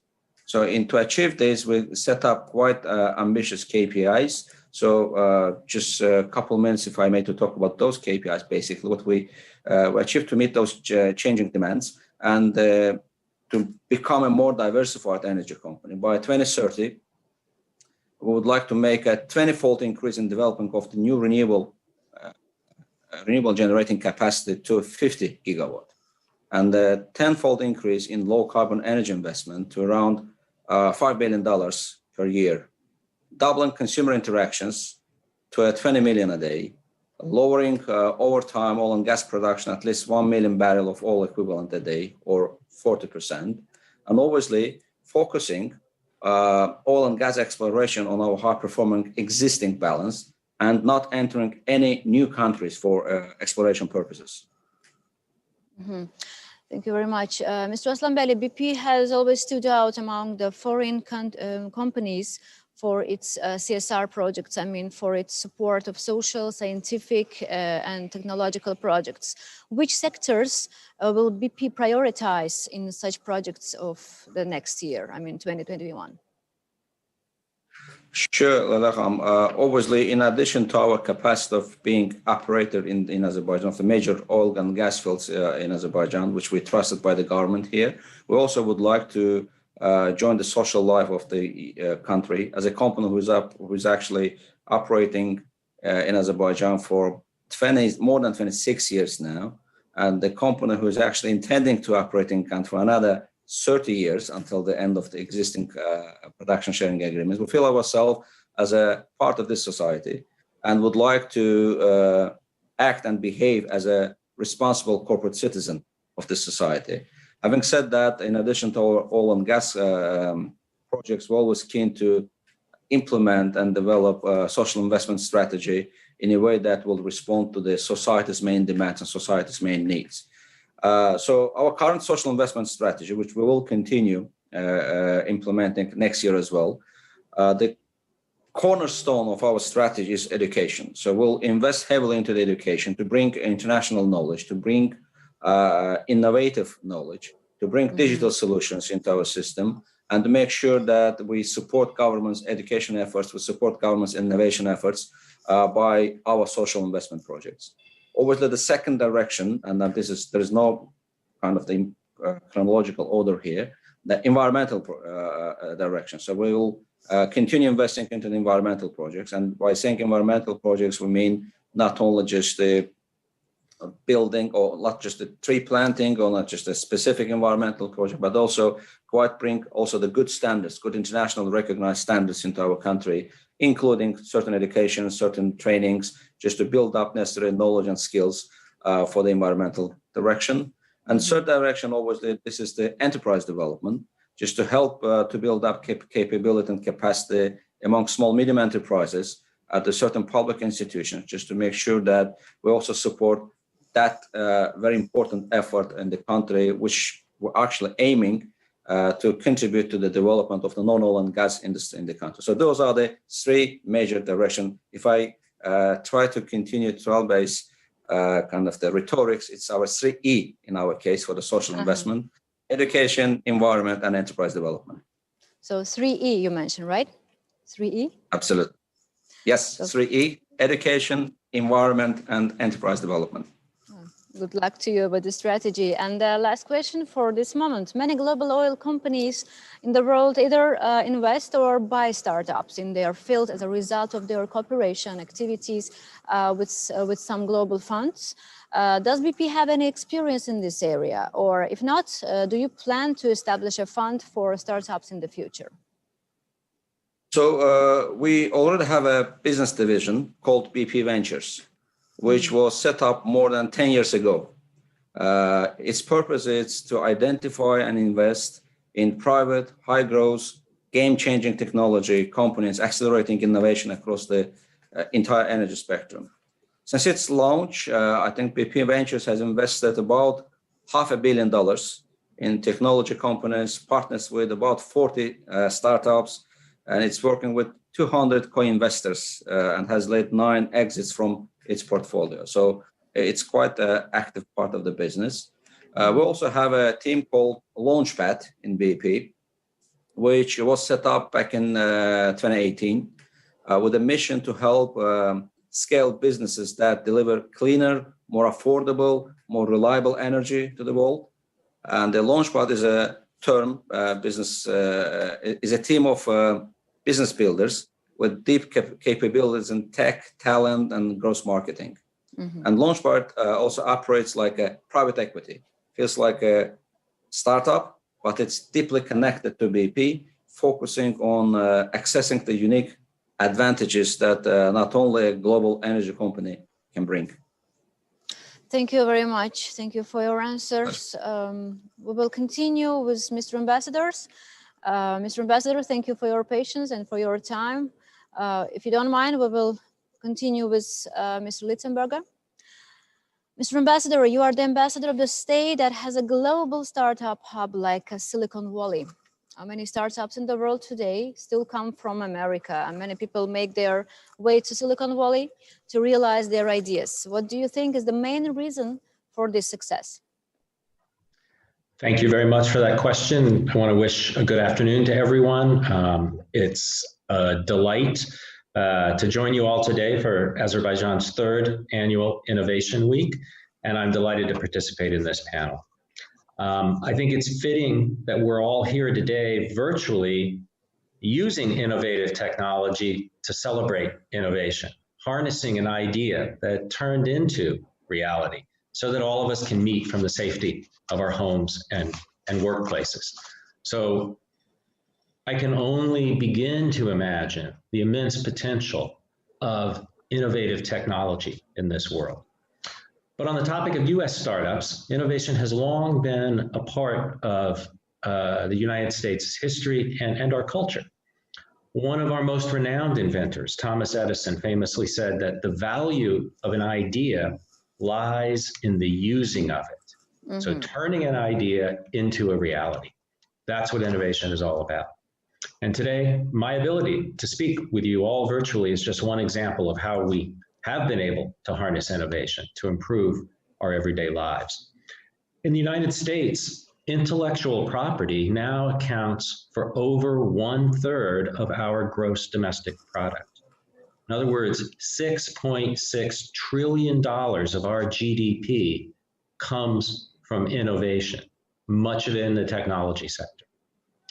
Protecting the innovations, creations, and inventions that power a nation is vital to promoting economic prosperity and national security. And one of the reasons that startup hubs have expanded so quickly in the US is because we understand that building an innovation economy is all about creating a foundation of trust. This is trust, a trust that must be shared between the government and its people. The drivers of the innovation economy is not the government. It's the individual citizens in the private sector, and they must be able to trust that their ideas, their innovations, and their intellectual property will be respected and protected, and that they will be able to reap the economic benefits of their innovative creations like software programs. Now that is true. This foundation of trust is essential not only in the United States, but in every country around the world that wants to develop a digital economy and wants to support innovation. So in that regard, the United States looks forward to continuing our close partnership with Azerbaijan to ensure that intellectual property rights are protected for the benefit of all. I've made this a priority since my arrival here in Azerbaijan, and I'm pleased to say that significant progress has been made, but it has never been more important to continue this effort as Azerbaijan moves into the digital economy. Thank you very much. But speaking about cooperation, and as you mentioned before, there has been a significant increase in the number of startups in Azerbaijan, especially in these recent years. And there is a big amount of people who are turning into IT. And every year there are various big events. And how do you assess the potential future cooperation between the startup and innovation ecosystem of Azerbaijan and America companies and ecosystems? And you mentioned that you have some priorities in this field. Which plans do you have being an ambassador? Well, thank you again. I have been incredibly impressed with the amazing potential here in Azerbaijan for developing and supporting innovative technologies. I think you have significant potential here. And I think both the United States and Azerbaijan understand that building innovation ecosystems helps all the parties involved, filling in skills and gaps and knowledge gaps among collaborators. Here in Azerbaijan, some of the United States' most innovative companies are already actively involved in encouraging innovative thinking, training the next generation in tech processes, and accelerating Azerbaijan's countrywide digital transformation. In July of this year, I was delighted to see Silicon Valley's Draper University rank Azerbaijani startups ABC Planet and Vrindly among the most promising startup endeavors of the year. That's a significant accomplishment for a small country like Azerbaijan. Now, the United States is home to many innovation hubs, all of which recognize the importance of international partnerships to promote innovation. And as an embassy, we look forward to continuing to promote people-to-people exchanges, including on the subject of innovation, in the coming year. And that's one way we can help build those bridges and support innovation. Look, this is really important. We see that partnerships accelerate innovation. They facilitate new exchanges of ideas, and they provide access to resources that innovators might not have had on their own. We understand that this often requires looking beyond one's borders for help, collaboration, and investment, and we and American companies are open to doing that. And while we look to expand our partnerships, it's imperative that we partner only with those that we can trust to act responsibly and in line with transparent and democratic values. Over the last year, the United States and a growing coalition of partners have taken action to address what we see as a serious security and privacy risks connected to partnering with untrusted Chinese vendors like Huawei in particular. Under Chinese law, Chinese companies and researchers are required to share technology with the Chinese military and the surveillance state. This is not good for startups and software innovators, and it's not good for the privacy of their users. That's why the United States and a growing number of countries across the world have taken action over the last year to prevent the illegal transfer of technology to the People's Republic of China, and instead to build a digital future anchored in the principle of trust. One of these actions was the establishment of the Clean Network Initiative, which now includes 53 countries and more than 180 telecommunications companies, all committed to developing our world's 5G future securely without the use of untrusted vendors. I think Azerbaijan wants and should be part of that community. We hope that you will soon join this growing network and help build and develop innovation in a safe, secure manner.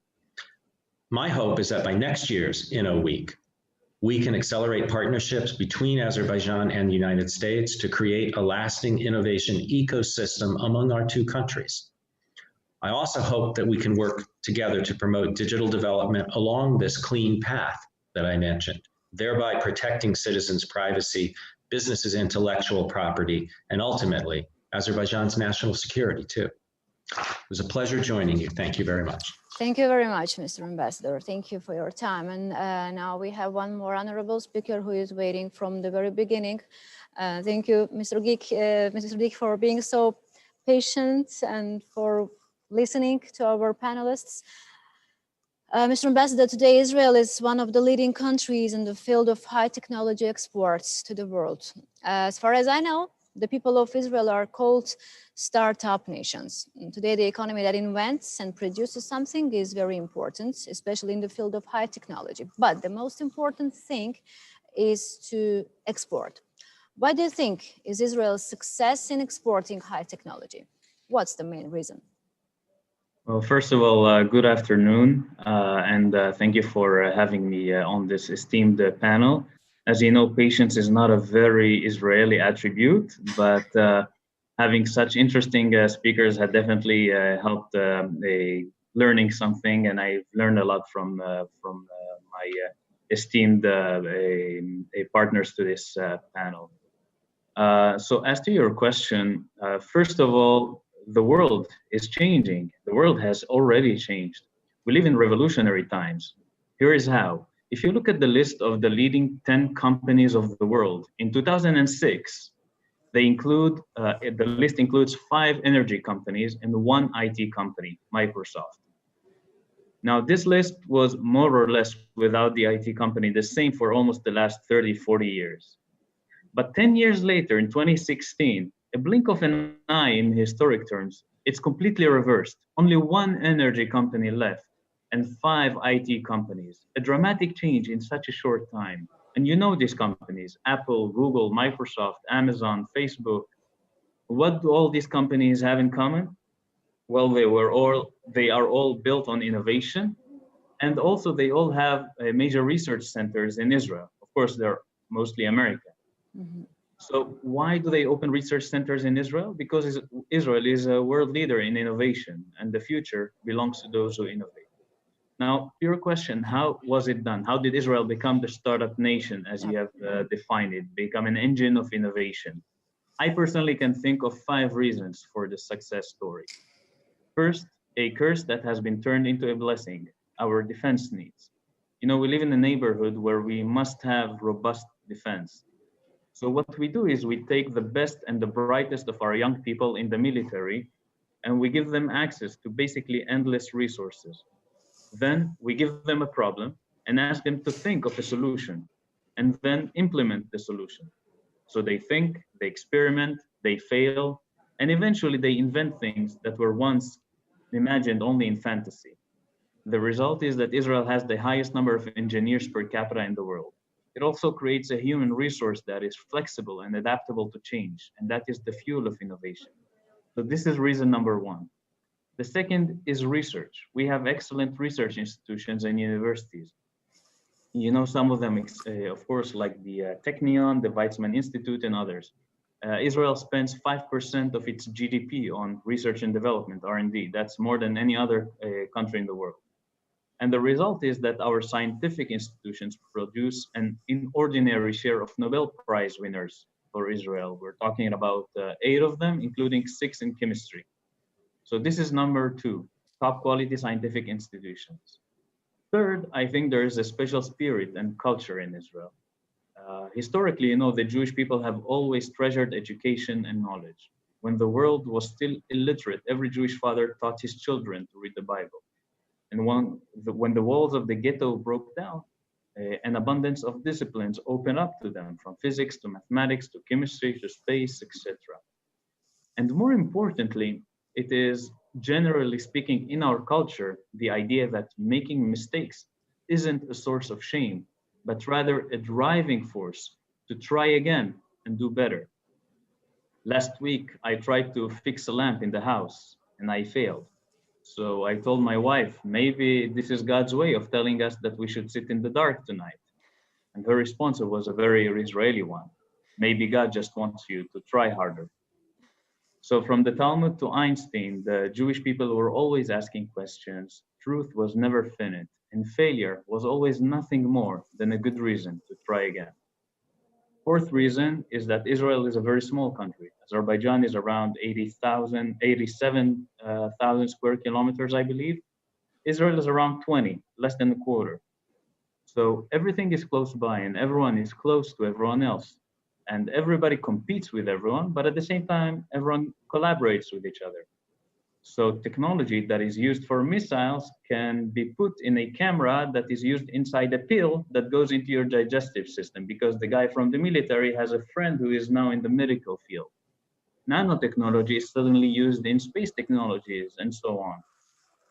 And the fifth and last reason is that when facing a hopeless reality, we never gave up hope. To survive, we had to innovate. We didn't have abundant natural resources. We were outnumbered and facing constant threats. Our neighbors even imposed upon us an economic boycott. So we had to innovate to survive. And you see the results. The birth of modern Israel, remember, is an innovation in itself. The rebirth of even the Hebrew language is an innovation. The rebirth of agriculture in our land is an innovation. Making a tiny country that is over 60% desert into a world exporter of water and water technologies is an innovation. In fact, the innovation industry in itself in Israel is an innovation. We innovate to survive and to prosper, because we believe the future belongs to those who innovate. And I believe this is the key to making Israel the innovation nation, or the startup nation, as you have put it. Thank you very much. And if I ask, are you going to share your big practice? I mean, if you want to support some startups from Azerbaijan, because we have so many startups in Azerbaijan that get investments from different parts of the world or export their products. What should an Azerbaijani startup do to penetrate the Israeli market or to get investment? Are there any special programs for that? If it's possible, I would love to ask you to share your advice. So this is maybe the field that is complementing the innovation industry in Israel, the venture capital, the funding industry. In Israel, there are around 70 active venture capital funds, 14 of which are international VCs with offices in Israel. And I can tell you that from 2010 to 2019, Israeli tech companies raised a total of almost $40 billion US. And since 2010, the capital raised by Israeli tech companies have grown by 400%, and the number of deals made by 64%. And in 2019 alone, last year, Israeli startups raised the record of $8.3 billion US from investors. And 20 of these deals were mega deals, where the investment was over $100 million US. So how can, to your question, how can Azerbaijani startups, Azerbaijani companies be part of that cake of the VC and to partner with Israeli VCs and funds? First of all, I'll speak in general terms and then specific programs. First of all, you have to be relevant. You have to realize what are the fields that are interesting for Israeli VCs and to adapt yourself to that. And I can tell you that looking at last year, 2019, AI companies, artificial intelligence, raised 3.7 billion out of the 9.1. That's almost 200 deals. Cybersecurity raised 1.8 billion. FinTech, 1.7 billion, which is up from 800 million a year before, so more than double in 1 year.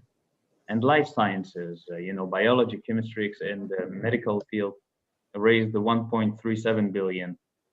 Which is also up from the years before. So I would say that first you have to be interesting to the Israeli VCs by looking into those fields that are interesting to them that they look into. Second, so first thing is be relevant. Secondly is be visible. you have to come to Israel. There are programs in Israel, the DLD Tel Aviv, the Innovation Week, etc., that you have to come and you have to meet people. You have to make friends. You have to show what you have. People need to know about you. You need to know about who's doing what in Israel. And it's a small country. You can meet people. It's a tiny place at the end of the day. As the embassy is offering, we will always help people to find the right partners in Israel in that sense. That's maybe the third point. You have to be proactive. The embassy is working closely with, for example, the Innovation Agency headed by Mr. Karimli, who's today with us, in order to connect those startups to their Israeli partners. There are platforms already existing in Israel from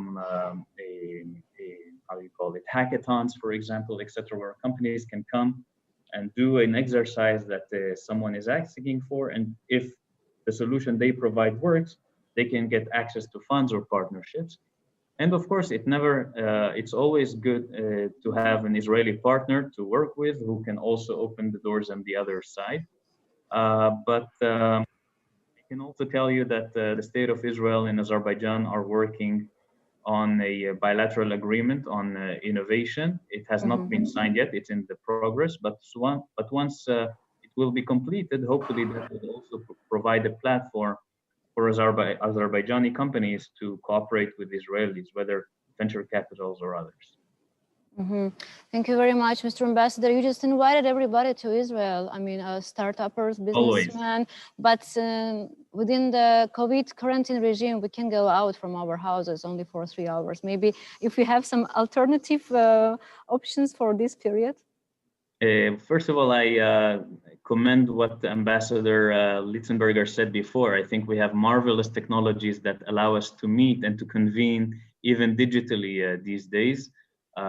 Many of these conferences are taking form online, but soon maybe Israel will become a green country. We are starting Saturday to give vaccinations to people. We're going to be one of the first countries, maybe the first, to have fully vaccinated its population by summer. Hopefully it will be easier to come to Israel and to convene. And we can also, when that happens, maybe Israelis can come to Azerbaijan more easily. And I know that COVID times are difficult for everyone, but the invitation, I assure you, will still stand after COVID. Of course, we will, if there's any specific request, we will try to connect already now online, whoever needs to connect to his Israeli counterparts. Thank you very much. Thank you for your time. If you have something to add or some comments or some offers, we will be happy to hear. Our dear panelists, Mr. Ambassadors, Mr. Karimli, Mr. Aslan Beyli. So if it's all done, thank you for your time. Thank you for being with us. Take care, and I wish you good health and happiness. Thank you. Thank you very much. Thank you very much. Thank you Thank you very much. Thank you, everyone. Thank you.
Çünkü tam senin için tam kartımız var. Her cebde tam kart, her gelse bayram. Arzuların bu kartla olacak tam. Rəsmi gəliri olan hər kəs indi çox asanlıqla tam kart əldə edib alış-verişlərdə hissə ödəniş və cashback qazanmaq imkanı əldə edəcək. Tam kart arzular.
Dear viewers, we will come back in 25 minutes because we're going to have a little break, but afterwards we will come back with the Monix Summit panel.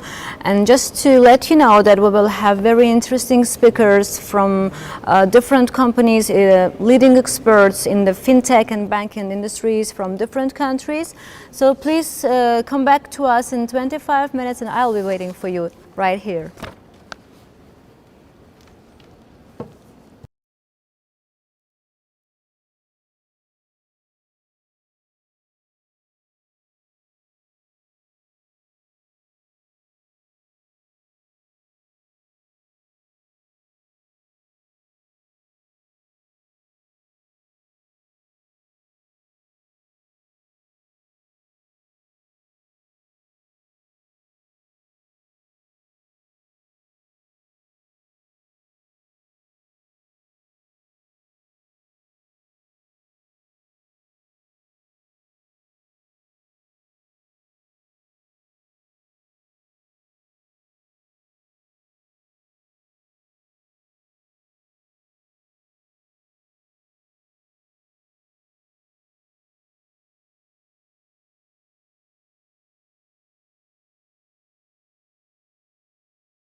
Hello again. Thank you for being with us still.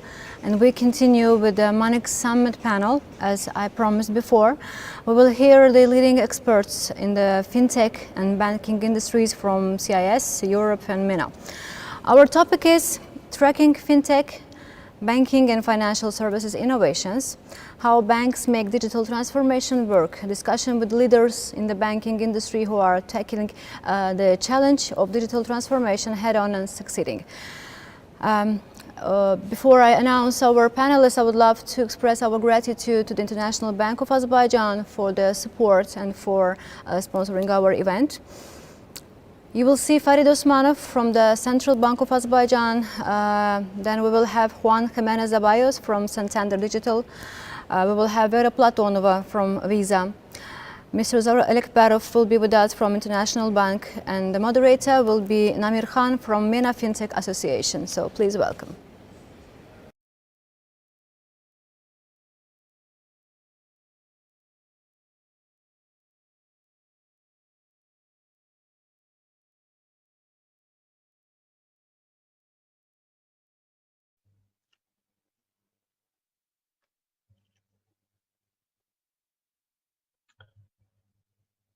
I believe you're live now.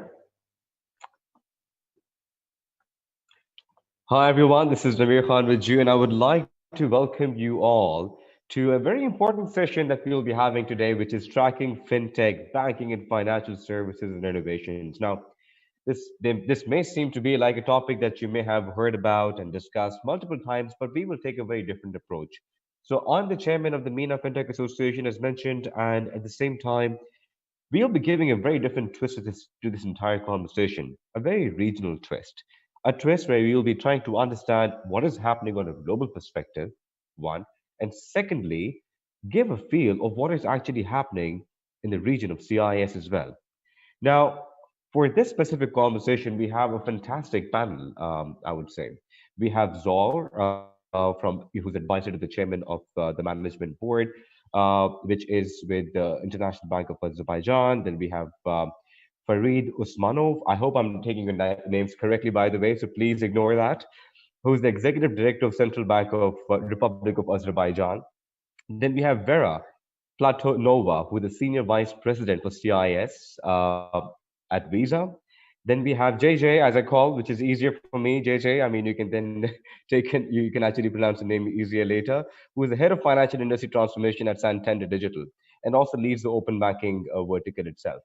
Now, the important thing that I would like to discuss today right now is going to be kicking off in a very structural way, where I would like to give, first of all, the stage to Farid from the Central Bank of Azerbaijan to basically share a few things with me. Number one, the most important thing is going to be, when you're looking into a fintech ecosystem, when you're looking into a larger fintech ecosystem and how a complete fintech ecosystem is operating. In my personal experience working with 22 central banks across the region in the MENA, what we have understood that the central bank plays a very critical and a very pivotal role to enable innovation, to be able to enable an ecosystem that is conducive for growth. Now, Farid, my question to you over here is going to be that, I mean, the Central Bank of Azerbaijan has been taking multiple initiatives. Yes, we would, number one, like to know that.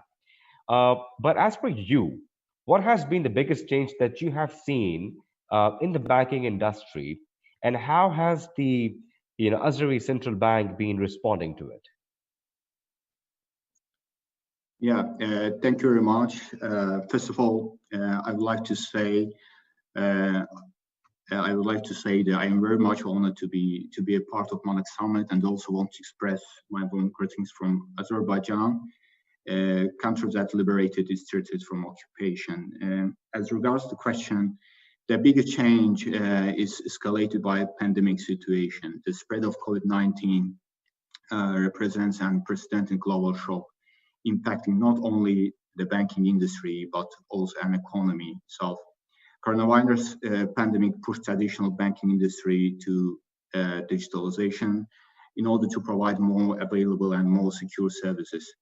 That's not surprising. The rapid shift toward digital banking also enormously had changed customers' behavior. For instance, mobile banking payments increased by 100%, internet banking payments is rise by 71% within a year. In spite of pandemic situation, the Central Bank of Azerbaijan has implemented, as you say, a number of fundamental projects to make our economy to be more cashless and innovative and digital. The first major initiative is the development of the law on payment systems and payment services. I would like to talk about this aspect. In spite of having different fragmental regulated policies and payment systems and services, there should be the appropriate legislation that will support digital payments to open the doors for non-banking service providers, agents, and e-money companies. On top of that, the modern regulated framework should support open banking initiatives, providing easy and secure access for citizens and businesses via account information service providers and payment initiation service providers. Therefore, the central bank has developed the relevant law and delivered to the government. The law encapsulates the main aspects derived from PSD2, aiming to provide a wide access for customers and fintechs and third-party service providers. The law highlights the compulsory requirements in terms of security and communication before and after initiation of the payments, focusing on open banking aspects. On top of that, we expect this law will bring better convenience for fintechs by introducing sandbox regime to enable the fintechs to try themselves in supervisory framework before launching. Another major direction in terms of technology is to establish innovative digital platforms like instant payment system and blockchain-based digital identity systems to expand accessibility of banking services across the country and fulfill the payments within 5 seconds, 24/7 between customer to government and government to customer in all directions, let's say. In October 2020, we've launched instant payment system, which was implemented by 70 commercial banks, National Post Office and State Treasury.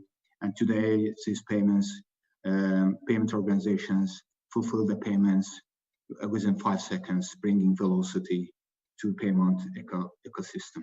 To be short, thank you very much. Thank you for sharing these key insights. Now, I mean, this is great, all the work that you've been doing, and I believe the important initiative has also been towards the 2025 digital transformation agenda that Azerbaijan has. So we really look forward to the overall development towards that. Now, I mean, Zor, I'll come to you from the banking perspective, right? So on the banking perspective, I mean, central bank has been playing a key role. They have been pushing the digital mandate. They have been pushing the digital agenda in the region itself. Now, being from the banking sector itself, like how have you been able to, number one, being able to respond to the push that is basically to push the banks towards digital transformation, one. And the second aspect is going to be that what have you actually seen happening in terms of the changes that have been happening in the banking industry overall, number one. And we have seen COVID coming in. Now, how did COVID impact specifically your part of the world, your region, and specifically Azerbaijan? And how did that affect the way you have been conducting your banking practices? First of all, I would also like to thank you for having me here. It's a real pleasure being here. When it comes to the question that you've mentioned before, I also joined the change that were mentioned by Mr. Osmanov as well, since we are living in the same ecosystem. But at the bank, as one of the key players in the market, I could say that we see the rapid change of the traditional working environment in the country, and which is really boosting the change and expecting to rapidly react to the changing consumer behavior. On top of that, we have previously started already digital transformation strategy that had been expected to be finished until 2022. But I would evaluate and assess the effect of the COVID-19 as a additional boost and additional opportunity for implementing this this change, since our clients and the customers that are becoming the more demanding, more tech savvy, and in our turn at the bank we have to react to this. Whereas like in different period of time, maybe 1 year ago, maybe the speed of the change, the speed of the reaction from the bank to the rising customer needs would be not as speedy as it is now. So here we have to think about measures to protect and ensure clients' well-being and their health procedures. This is also affecting the way that we are serving our clients. On top of that, the changing client demand, consumer behavior is expecting more more digital savvy solutions. So we have to pay attention to UX UI design of our customer experience. On top of that, we are thinking about the way how to optimize and make more efficient our customer journey. So wrapping all the mentions, all the things that I've mentioned before, I have to say that current situation with the change in 2020, overall we have to assess as a more opportunities for the bank, since the dynamics of the market is changing, and at the same time this dynamics is creating additional opportunities for the players who comes first, like who comes and propose the new solutions to the market. I think from that perspective, our bank is also implementing its digital transformation strategy, and as part of that, we are sort of realizing many of the projects before the deadlines, like before the expected time that we were planning to deliver, since the customers, the consumers are not waiting, and the competition is really tough. Therefore, the banks here should be very reactive, and at the same time should be very proactive. Now, talking about opportunity, I mean, Dor, thank you for highlighting this. I mean, this brings me to the point, like, opportunity and who comes in first and who basically takes the opportunity in their own, in their own landscape. Now, which brings me to Vera. Vera, I mean, you're working with Visa, looking at the region. Digital payments have certainly shot up the roof, right? And there has been significant development just on the digital payments lately. Now, Vera, my question to you would be that in terms of in the overall landscape, I mean, now we have discussed the central banking angle, we have discussed the banking angle. Now, when it comes to Visa itself, I mean, you have been a core player and you've been working with multiple banks, multiple platforms, multiple fintechs. Now, what has been the shift that you have seen from the consumer perspective and the banking perspective? Now, the consumer perspective is very important as well, because by the end of the day, there has been a concept that, cash has been the king for the longest time, right? But then all of a sudden, we have seen people abandoning cash and then shifting towards digital. Now, when they have been shifting towards digital, there have been different ways why people have been adopting payments itself. I mean, that could be by QR codes, tap and goes. I mean, more issuance of cards as well. There's more pressure that is coming in from the banks itself and from the central banks as well to head towards financial inclusion. People should be having more access to the cards. How has Visa seen the change happening in the region itself? Can you please share some light on that? Thank you much for the question. And first of all, I would like to welcome everybody. And I'm really excited that this amazing event happened in digital format. But anyway, that's very important that we have it. So speaking about the trends and what we observed during this last year in the world, it's really unprecedented change. And I would say that when we talk about four main trends, which are digital economy, when we talk about tokenization, meaning paying with mobile phones, with space, when we talk about big data transformation, and when we talk about overall attitude and approach to small and medium business, this year has changed all these four main directions. And in really like positive way, despite COVID, is definitely is a very dramatic story. Yeah? So we see that despite face-to-face and cross-border face-to-face, as you understand, dropped in the whole world in times, in many markets, which been moving in the direction of digital for many years, we observed a dramatic increase in e-com transactions. I would tell you that in Azerbaijan, we observe the growth almost 170% over this period in number of e-com transactions. And then we talk about tokenization, about paying with mobile devices. This segment also grew like 300-400% market to market, mainly because people finally realized that cash is not that secure by all means, yeah? As money, digital money, as cashless payments. And definitely contactless, it's also part of the story.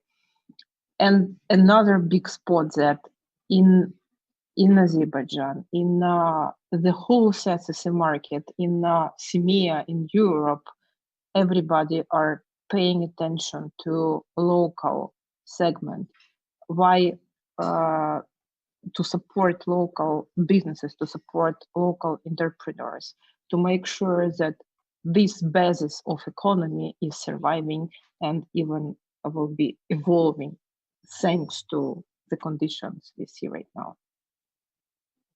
Thank you very much for that. I mean, so when you were talking about the contactless side and the overall push towards providing more access, which brings me to one of the ways where you're able to provide access is via open banking itself, and Santander has been playing a significant role in that.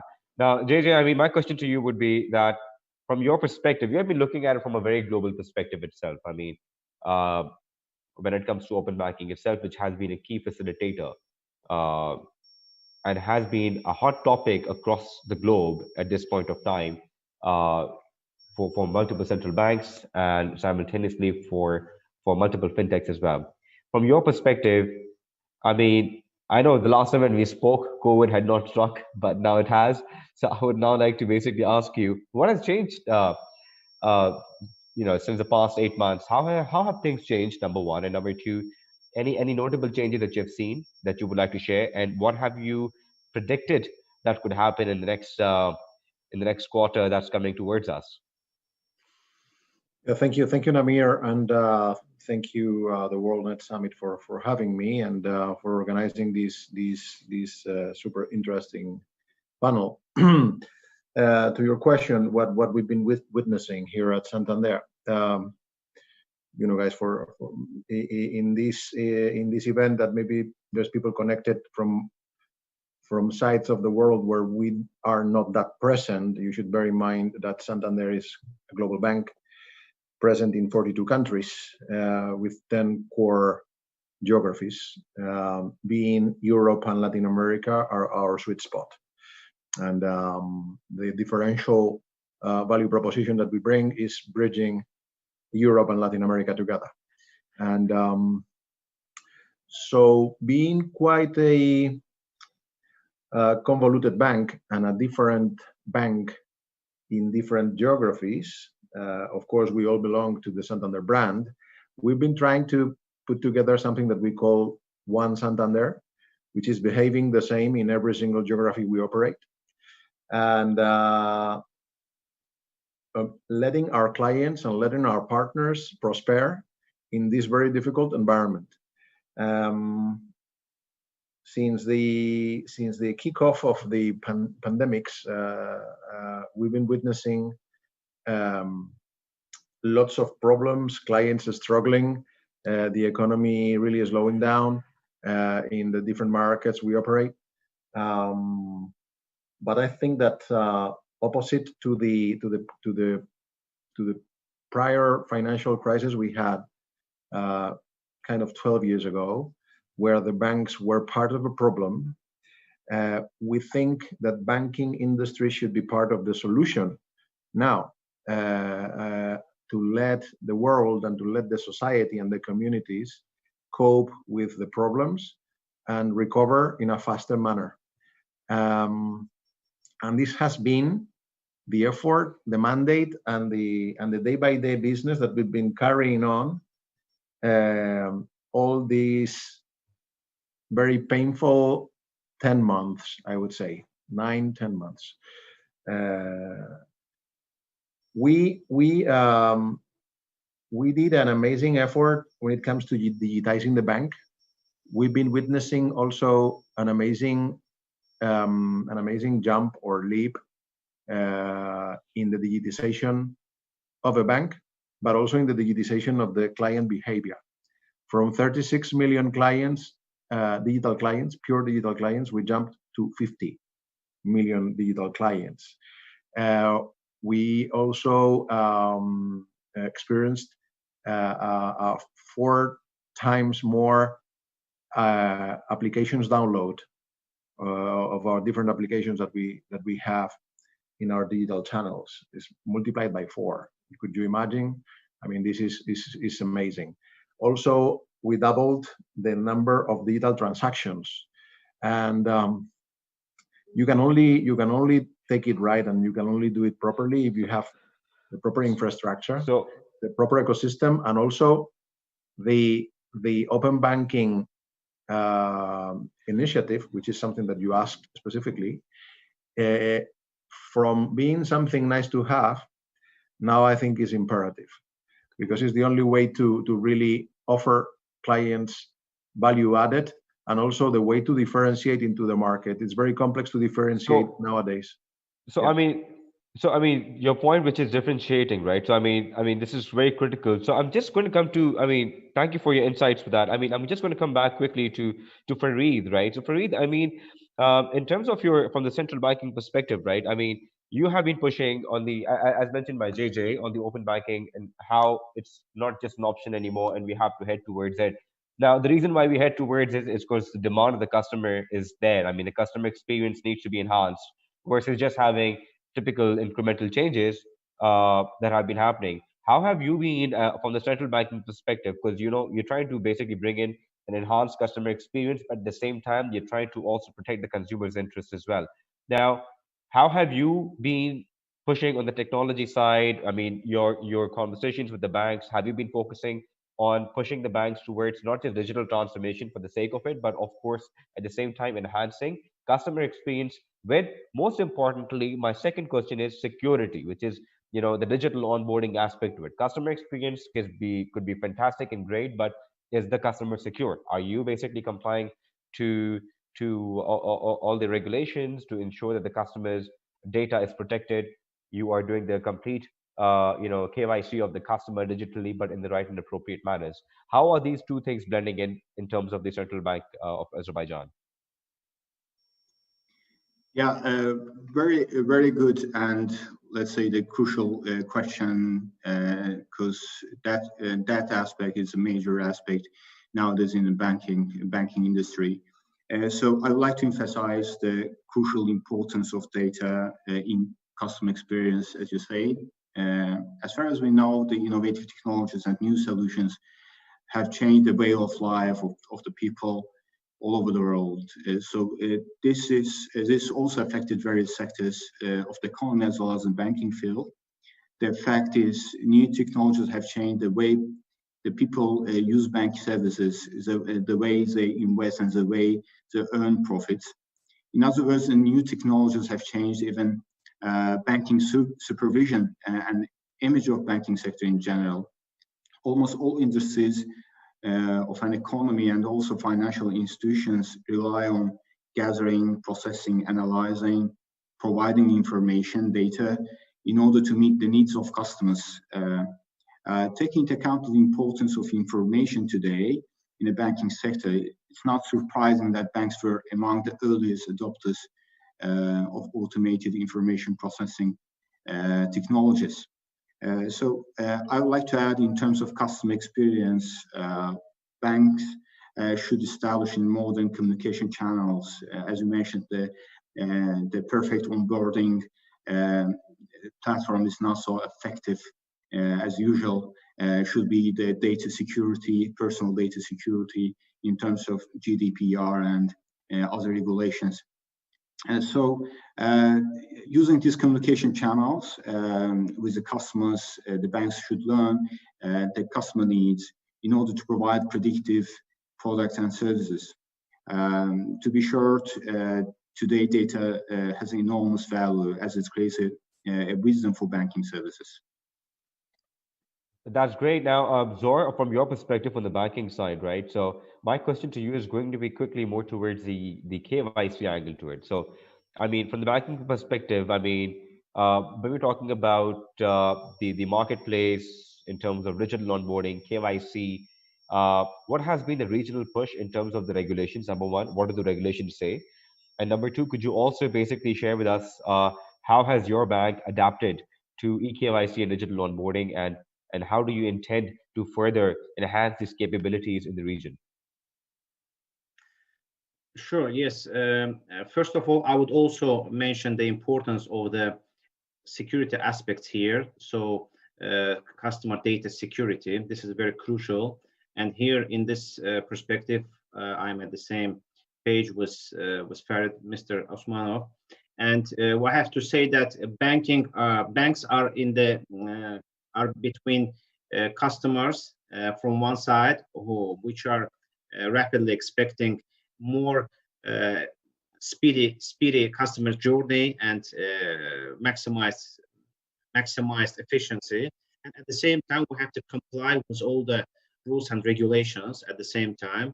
I have to say that on our side, we are closely paying attention and collaborating with fintech players in this extent. So with the key players which are already done similar experience in European countries, and currently we are looking for unlocking some opportunities in terms of collaborating with them on how we can speed up this process, because this is when we are talking about the customer experience, it's not just a client that is doing his operation, but this is all starting from onboarding, ending with offboarding. So from that perspective, we also realize the importance of open banking as well. This is not also for us something new or something that would be nice to have, but we are really thinking of it, and we see the future in open banking. So saying open banking, where our vision is to become a platform of the several services on top of banking services. But all these aspects, all this sort of opportunities, they come up to end up with the serious security topics, which we are really trying to make sure that we comply with all the rules and regulations on the country level. But and in that perspective, we're closely working with the central bank, which is actively reacting to the needs of the customers on behalf of the banks. Brilliant. And with this, like you know, on the collaboration side, Vera, I mean, taking Zor's inputs over here. I mean, from your side, right? So, have you seen any successful collaboration happening? And if you have seen any collaborations happening, because Visa works with so many fintechs and supports so many fintechs, what has been the success factor in your region for these collaborations? Yeah, I think we observe right now a very interesting trend in terms of evolution, yes, of fintechs and evolution of traditional classical banks into digital format. We know there are many fintechs, at least in CIS part, which really looking for cooperation with big corporate banking groups. And what I see is that there is a significant shift of traditional banking towards fintechs, and a lot of fintechs already in collaboration with traditional groups using their platforms, using their branch networks, using even people resources and like classical banking resources. We as Visa, we cooperate in the world more than like 8,000 fintechs in different formats, in different like spheres. And I'm really pleased to say that Azerbaijan is a very strong representative of highly competitive fintechs in this region, but also in CEMEA. So I know that you have one of the largest and most successful loyalty platforms called Umico. So we definitely work with all banking fintechs which are present on the market, and you know we have a number of these. And I wanted to thank a lot Central Bank that your legislative base for the country is extremely well structured and developed. I put Azerbaijan as an example to many other markets around. You have remote authentication. You allow a number of very modern financial tools, and that helps fintechs to develop, and that helps classical banks to evolve and grow financial inclusion and financial literature in the market. Thank you, Vera. I mean, JJ, I mean, in terms of your understanding to what's been happening. So, I mean, the thing is that on a regional level, the customers are definitely ready because it's once again a growing region, young population. I just want to understand from your experience, right? So, have the banks been ready to serve the customers and the rising demand that's coming in? Now, when we're talking about are the banks ready to serve the customer? That comes in two ways. In fact, a couple of ways. One is the product side. The right product, is that ready? The right digital infrastructure, is that ready or not? Third is going to be the mindset. So we do understand that by now, a lot of banks have understood that we have to push for it, right? So we have to go and we have to be digital. But eventually, if you want to be digital, and if you want to have digital products coming in, there needs to be a completely different strategy in place. And that needs to be quick, because if you are not quick enough, then there are many other platforms that are now jumping into financial services. Like, for example, Amazon just announced that they have now launched Amazon Payment Services in the MENA region, right? So there you go. So now these platforms are stepping in. So how do you see the banks? Are they ready to serve the rising customer demand or not from a global perspective? You mentioned three pillars that are super relevant. One is product, second one is infrastructure, and the third one is culture. I would say that banks have a proper product. I would say that because we've been product obsessive or product centric as banks historically. I mean, so the product, we have it. The problem is that the product is commoditized. So to my prior intervention, I was telling about differentiation. It's very difficult to differentiate a bank from another in this environment. A mortgage is a mortgage, a loan is a loan, a card is a card. Yeah. But what really makes a difference is the way you serve it, the way you package it, and the way you simplify it, and the way you make it more accessible to the clients. And this is about infrastructure and platform. There's people here in the bank that are not that open to, or are quite reluctant to become a platform, because a platform has a bad connotation. It's like, well, I'm there in the middle and I do nothing. Well, actually it's the opposite. It's the other way around. If you're in the middle, you can connect supply and demand, provided that the product will come, whether it's yours, whether it is from third parties, whether it is from product specialists, and whether it is financial product, but also non-financial product. Yeah. So this second one, the platform, I would say, is half ready.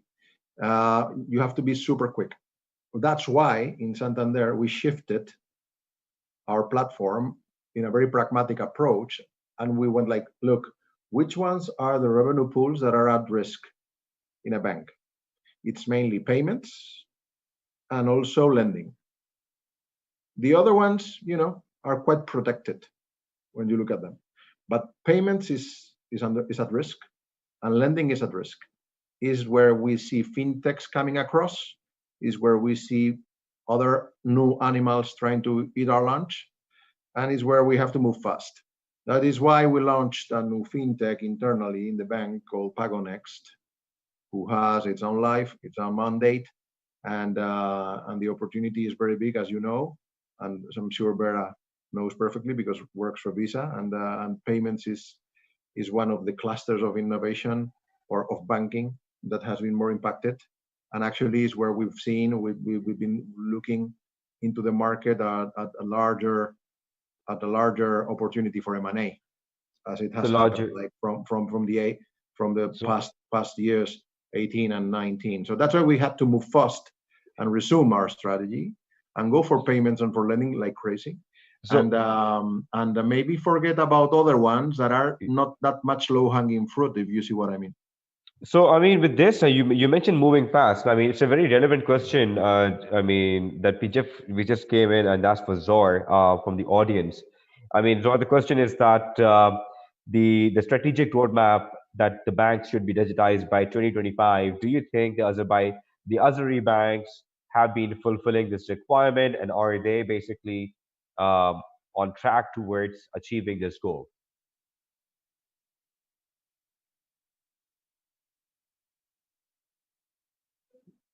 Yes, indeed. If I understand your question correctly, so whether the strategic plan by the bank that had been set up, could you just clarify once more? So it's more about the progress, right? So the agenda from the government is 2025. You need to have the digital transformation done for all the banks. So what's the progress? I mean, are you on track? Are the banks in Azerbaijan on track to achieve that goal? Yeah. Now it's clear. Actually, it's a really great question, and I have to say that the good news is that, as I mentioned before, we are kind of advancing the time limit, the timeline, since this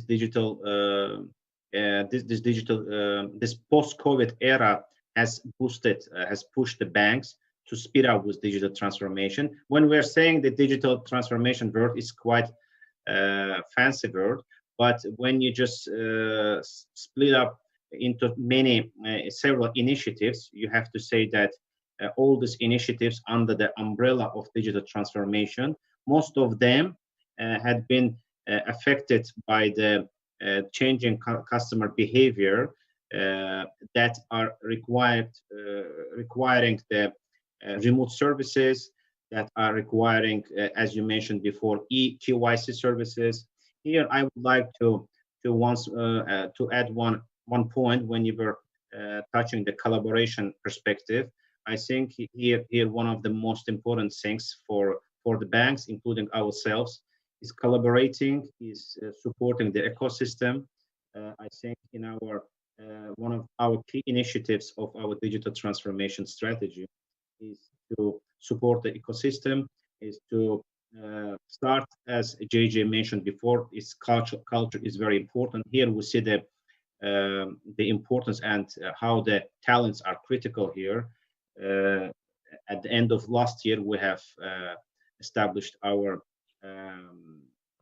digital programming school that is developing programmers and coders for the country on the country level, and most of these talents are employed by the bank. Why I'm going to this initiative is that this is the start of changing the culture of the bank. So, as of course, like we have traditional bankers in the bank that had been working here for more than 20 years, but here we are sort of mixing the blood, bringing the new blood. I think this culture change is going to be one of the key ingredients in pushing this digital transformation. Basically, you're building up the new talent at the moment, like the future workforce is what you're basically investing in. Now, I mean, so there's another question so thank you, Raisa Zenali, for the question. Namir, maybe if you don't mind, I will add a little point here as well.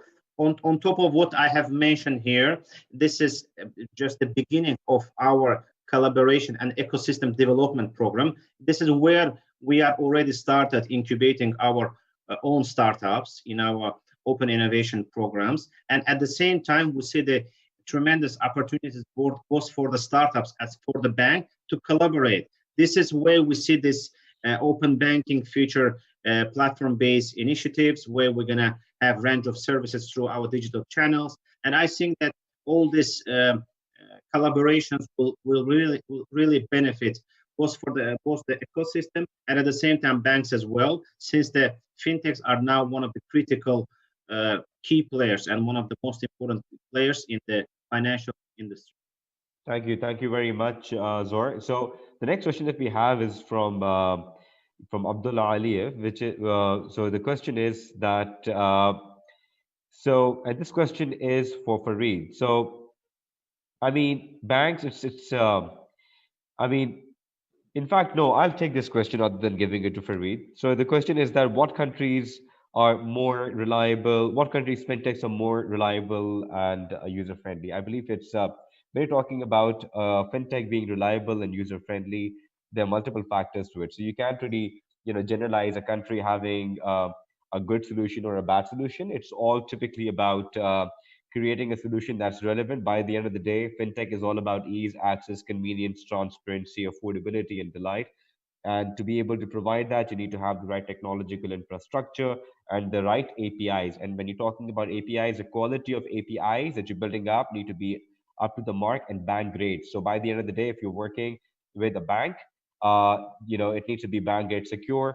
So to ensure that the banks can actually work with you. So, and for that, you need to ensure that you have the right level of technological infrastructure. In fact, now I would, forward this question that's from Nazreen Kamalova, saying that cybercrime has always been a threat to banks. What threats did pandemic bring to the industry and specific to the region? Fareed, can you please share some light on what have you seen so far? Yeah, that's really important question, because being the IT guys and innovative guys, we like to more focusing on technology perspective. Sometimes it's like we shade off the cybersecurity and information security aspects, but Mr. Alekbar, he's talked about like collaboration work. We are collaborating with commercial banks and even a financial institution to make our world more secure and to enhance with information security and cybersecurity mechanisms. First of all, I would like to mention that we are fulfilling the state program which was signed by Mr. President for digitalization of the payment ecosystem in the country, covering 2018 and 2020. And we do have a number of aspects in terms of digitalization and even cybersecurity and information security aspects in the frame of the state program. Nowadays, we collaborate with financial institutions and develop the pretty much regulations for advanced information security and to define the cybersecurity measures. In terms of cybersecurity aspects, we are monitoring the cases, incidents escalated by the financial institution to have the preventive mechanisms. And in terms of collaboration, we talk with state agencies to prevent such kind of unauthorized, let's say, the attacks in the banking sector. So in 2020, we had a number of cases and incidents, but I would like to guarantee everyone we didn't have any results, successful incidents in the banking sector. And it again shows the pretty much powerful and well-designed and infrastructured banking sector in terms of security.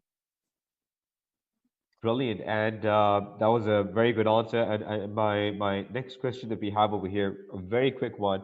In fact, what are the main priorities of the development of digital banking? What to invest in order not to lose?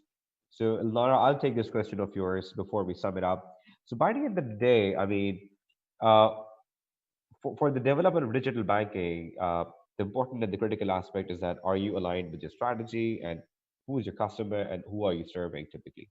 And when you have identified these basic things, the next thing, which I just mentioned a while back, is like, are you able to address these 5 points? Are you able to provide ease, access, convenience, transparency, affordability, and delight to the end user, right? And if you are, and if you are adding value to your product proposition, it makes sense for you to head towards it. If it's not making sense, if you can't do it, then don't head towards it. I can give you a detailed answer towards it.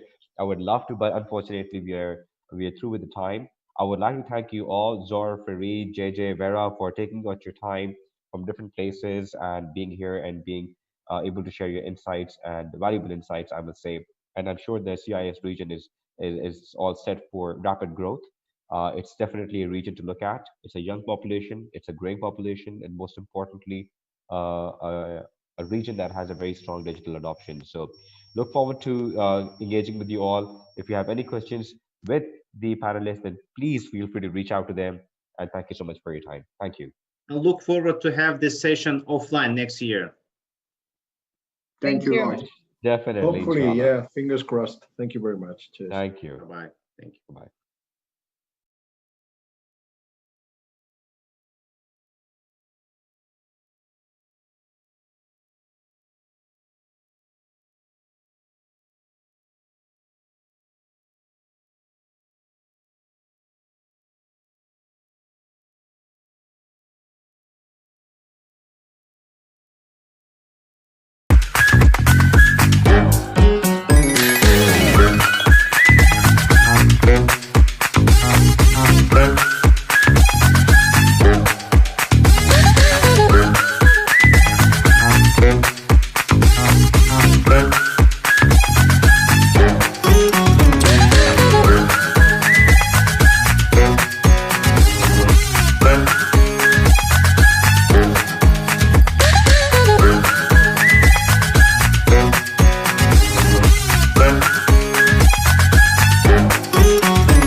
Selling at Internet is all about filling long and boring forms.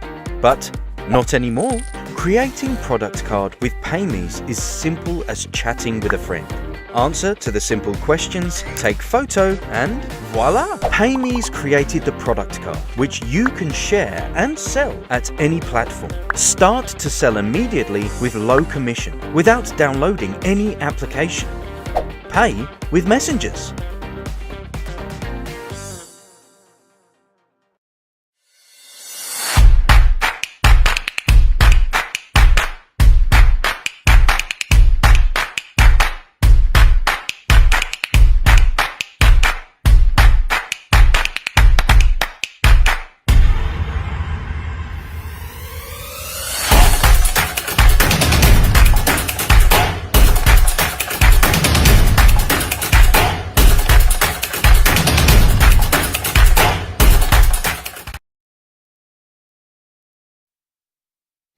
We are grateful to our panelists. Thank you for the interesting discussion. And now, the viewers, we have one more panel for today. It will be the last panel for today's edition. And I would love to announce that with this panel, we would love to cover and meet the interests and expectations of the finance sector. In previous panel, we talked about the digitalization processes in the field, and it's obvious that the payment companies play a big role in that. In this session, we will hear from the experience of the greatest payment companies. Just for your information, that we will have the panelists from MasterCard, such as Fabrizio Burlando, Mauro Mesiano from Pan-European Bank will be with us as well, Manazi Balero from ex-American Express, and this panel will be moderated by Tarlana Babayeva from WorldNet Summit, so please join and watch with pleasure.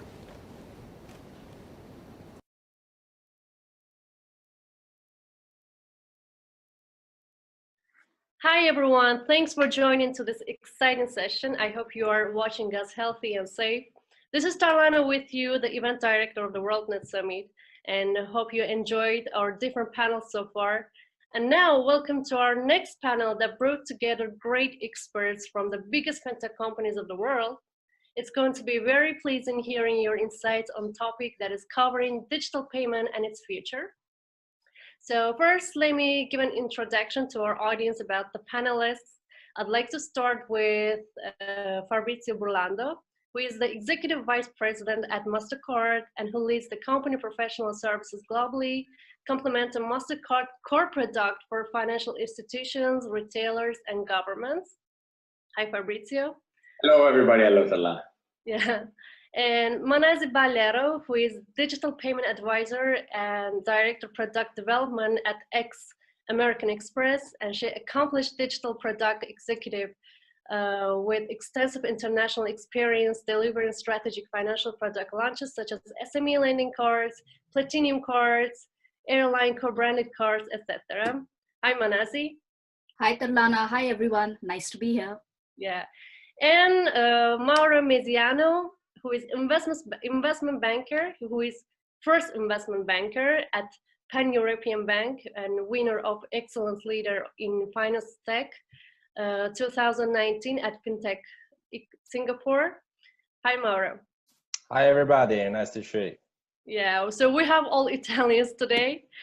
And so I would first like to ask very general question about, before going into the core topic. And I would like to start with Mauro, like to tell about e-payment system generally. So the question is, what is an e-payment system? So thank you for the question, Tarlana. The electronic payment system has grown increasingly over the last decades due to the growing spread of internet-based banking and shopping. As the world advances more with technologies and development, we can see the rise of electronic payment system and payment processing devices. As these increase, improve, and provide even more secure online payment transactions, the percentage of check and cash transaction will decrease. So one of the most popular payment forms online are credit and debit cards. Besides them, there are also alternative payment methods, such as bank transfers, electronic wallets, smart cards, or Bitcoin wallet. Bitcoin is the most popular cryptocurrency. A payment method could be classified into two areas, so credit payment systems and cash payment system. The first is a form of the e-payment system, which requires the use of credit card issued by a financial institute to the cardholder for making payments online or through an electronic device without the use of cash. The second, e-wallet, a form of prepaid account that store users' financial data like debit and credit card information to make an online transaction easier. And the smart card, a plastic card with a microprocessor that became loaded with funds to make transaction, also known as a chip card. Yeah, thank you so much, Mauro. This is the first difference of the e-payment system and what to say. Yeah, thank you so much. So I'd like to move on to one thing that is like nowadays we all observe that the world has changed and the world is not the same way that it used to be before. The things have changed, the things have transformed, no industry and no country has been spared, and most importantly, this has led to the dramatic change and the shift in customer and consumer behavior as well. So therefore, I would like to ask questions that you have probably been asked very frequently these days. So I'd like to start with Manazi, like what opportunities or changes do you think the pandemic has caused in payments and its systems? Sure, thank you. So yes, we've all experienced this, haven't we? We've, as Mauro said, there's been a move away from cash and check. We're using our cards more. There's more contactless, there's more mobile payments. Our shopping habits have changed, right? We've all been trying to shop online, and even what we call the non-digitally savvy segments, have taken to online shopping. So there's basically been a change in customer behavior. In the UK, there's been a rise in the contactless limits. You can pay up to £45 just by contactless. So all this basically has come together to drive an overall uplift. And we've all heard that, companies are accelerating their digital revolution, their digital plans. What's interesting for me to see in the future is, and let's hope this pandemic ends as quickly as possible, how long do these digital habits stick? Will we go back to old behavior, or have we fundamentally changed? And I hope it's the latter. The second sector, which is quite interesting for me, is, medtech and insurtech are two opportunities where there hasn't been that much digital interaction. But with the pandemic, people have got used to interacting with their doctors and their nurses online. So these are two opportunities in general for digital. And for payments, I think what is going to happen is, as Mauro also mentioned, we are going to keep moving away from cash and check. And the move to mobile, the move to contactless will only increase. Mm-hmm. Thank you so much. And I'd like to move on with Fabrizio. So Fabrizio, in this digital era, there are many opportunities to connect digitally through video calls, cloud software, and digital payments. But of course, we have the threats too, that is cyber risk, which could be the solutions put on field by MasterCard to fight the cyber fraud. So what would you like to say about this? Absolutely. So it's what Manasi and Mauro said. It's absolutely true. We see a huge shift in digital. I've seen my mother also. She's 82. She never wanted to use a card. Been in the industry for 15 years. I've been trying to convince her. She always said no. But now she sees the benefits, right? She sees that she can order online grocery, and she has started with a bit of help. She's even watching Netflix movies, and she loves it. So to one of the questions that was asked by Manasi, I think many of the people who have never tried cards or digital payments have started and will stay.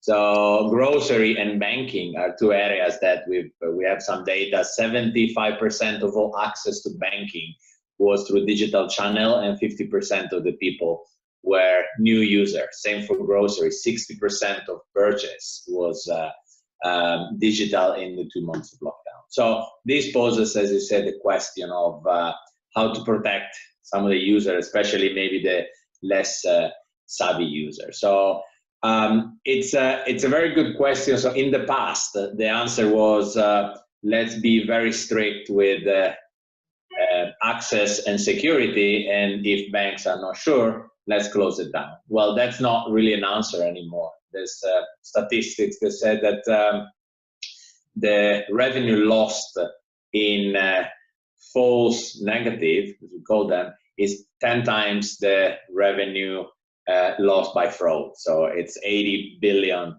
versus 8 billion. So luckily, technology is helping us with a number of areas. So I'll just mention three and try to make it simple. They are actually simple technologies, complex underneath, but makes life simple.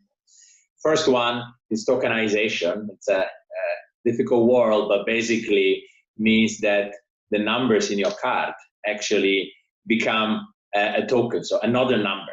So only the credit card company and the merchant can reconcile the two. So if there's a fraudster that steals your numbers, they can do nothing with that because the two keys need to interact. So all the stealing of credit card numbers, it's something of the past, because with this new technology, there won't be any harm that can be done on that. The second one is artificial intelligence. Again, sounds very complicated, but basically it's a way of ensuring that the more transactions we see, the more we understand which ones can be fraudulent transactions with sophisticated algorithm. And the third one, which I particularly like, we just invested in a company that uses artificial intelligence to learn about your behavior. So if you're paying online with your phone, it learns the way you pay. If you're very quick, you use your thumbs in different way. Apparently, each of us have a different way of using their thumbs on the mobile phone, and after you do it for 3-4 weeks, there's like a 95% chances that if somebody does it instead of you, the software can block it. So there's a number of things that will move ideally payments from cash to card securely, and I believe it will also move from card to completely digital payment. As Mauro said, card is only the first step towards digitization. And I always like to talk about the CD. I'm sure some of you still remember CD players, right? We all had CD players, which was it's actually a digital mean. So a card can be seen as a CD because it's digital and music is dead. And then Spotify came, and we all started using completely digital.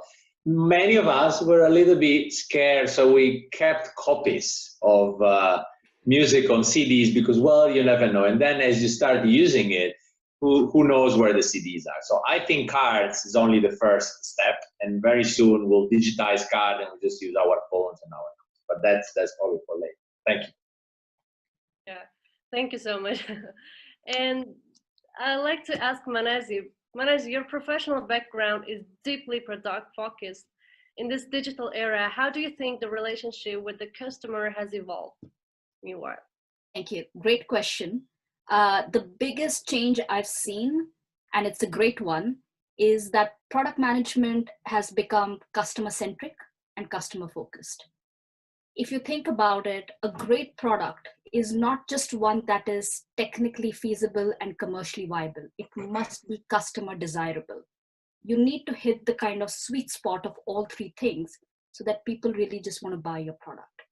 And this is obviously not easy, otherwise everyone would be getting it. But the customer has become now the true north. And this is manifesting itself, in companies by a couple of trends, and I'll highlight some of them. Increasingly, product owners and product managers are being hired in companies because they are the voice of the customer.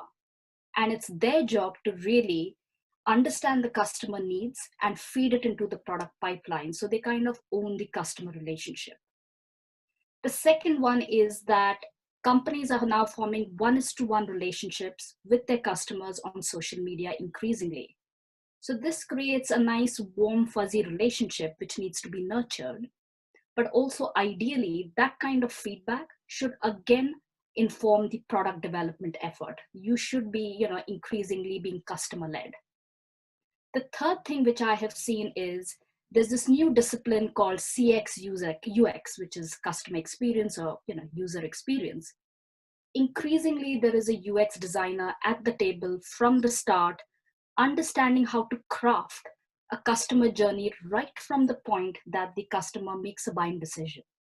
This can be offline, this can be online, but essentially we want to create customer delight. And so the biggest shift I'm seeing, and it's a good one, is that this focus on the customer is now really making people think, how do we really create something which is totally customer focused? Thank you. Thank you so much, Manazi. And Mauro, I'd like to ask you, what is next in the digital payment space? What is your provision? It's a good question. According to the European Central Bank, the total number of non-cash payments in the euro increased by 8.1% to 98 billion in 2019. Compared with the previous year, with a total value of 162 trillion of euro, and the card payments account for 48% of the total. So, needless to say, Europe has a sophisticated and mature digital payments market, and the traditional cash infrastructure is now witnessing a decline in the bank branch and ATMs. For the demonstration that Europe moved away from cash. In fact, global data has predicted Finland, Sweden, UK are likely to be some of the countries leading the way to a cashless society. On the other side of the world, China is currently the global leader in mobile wallet consumption, with nearly 70% of China's consumers using mobile wallets regularly. The country is projected to generate almost 80% of global mobile wallet revenues in 2021. And with these stats, is also expected that China is a strong contender in the race to a true cashless society. However, South Korea is giving China a run for its money, except the pound, and is predicted to be within the top 3 cashless countries by 2022, with the majority of the infrastructure already in place and more than half of the countries. 1.6 bank branches no longer accepting cash deposit or withdrawals. So this is, I think, is the future area in the social payment, like WeChat, WhatsApp, and Facebook Pay. I think is the close market of the e-digital payment. Thank you so much, Mauro. And Fabrizio, you work very closely with large financial players, but also with dynamic fintech companies. So what do you think is the future of retail banking as an industry given the acceleration in digital?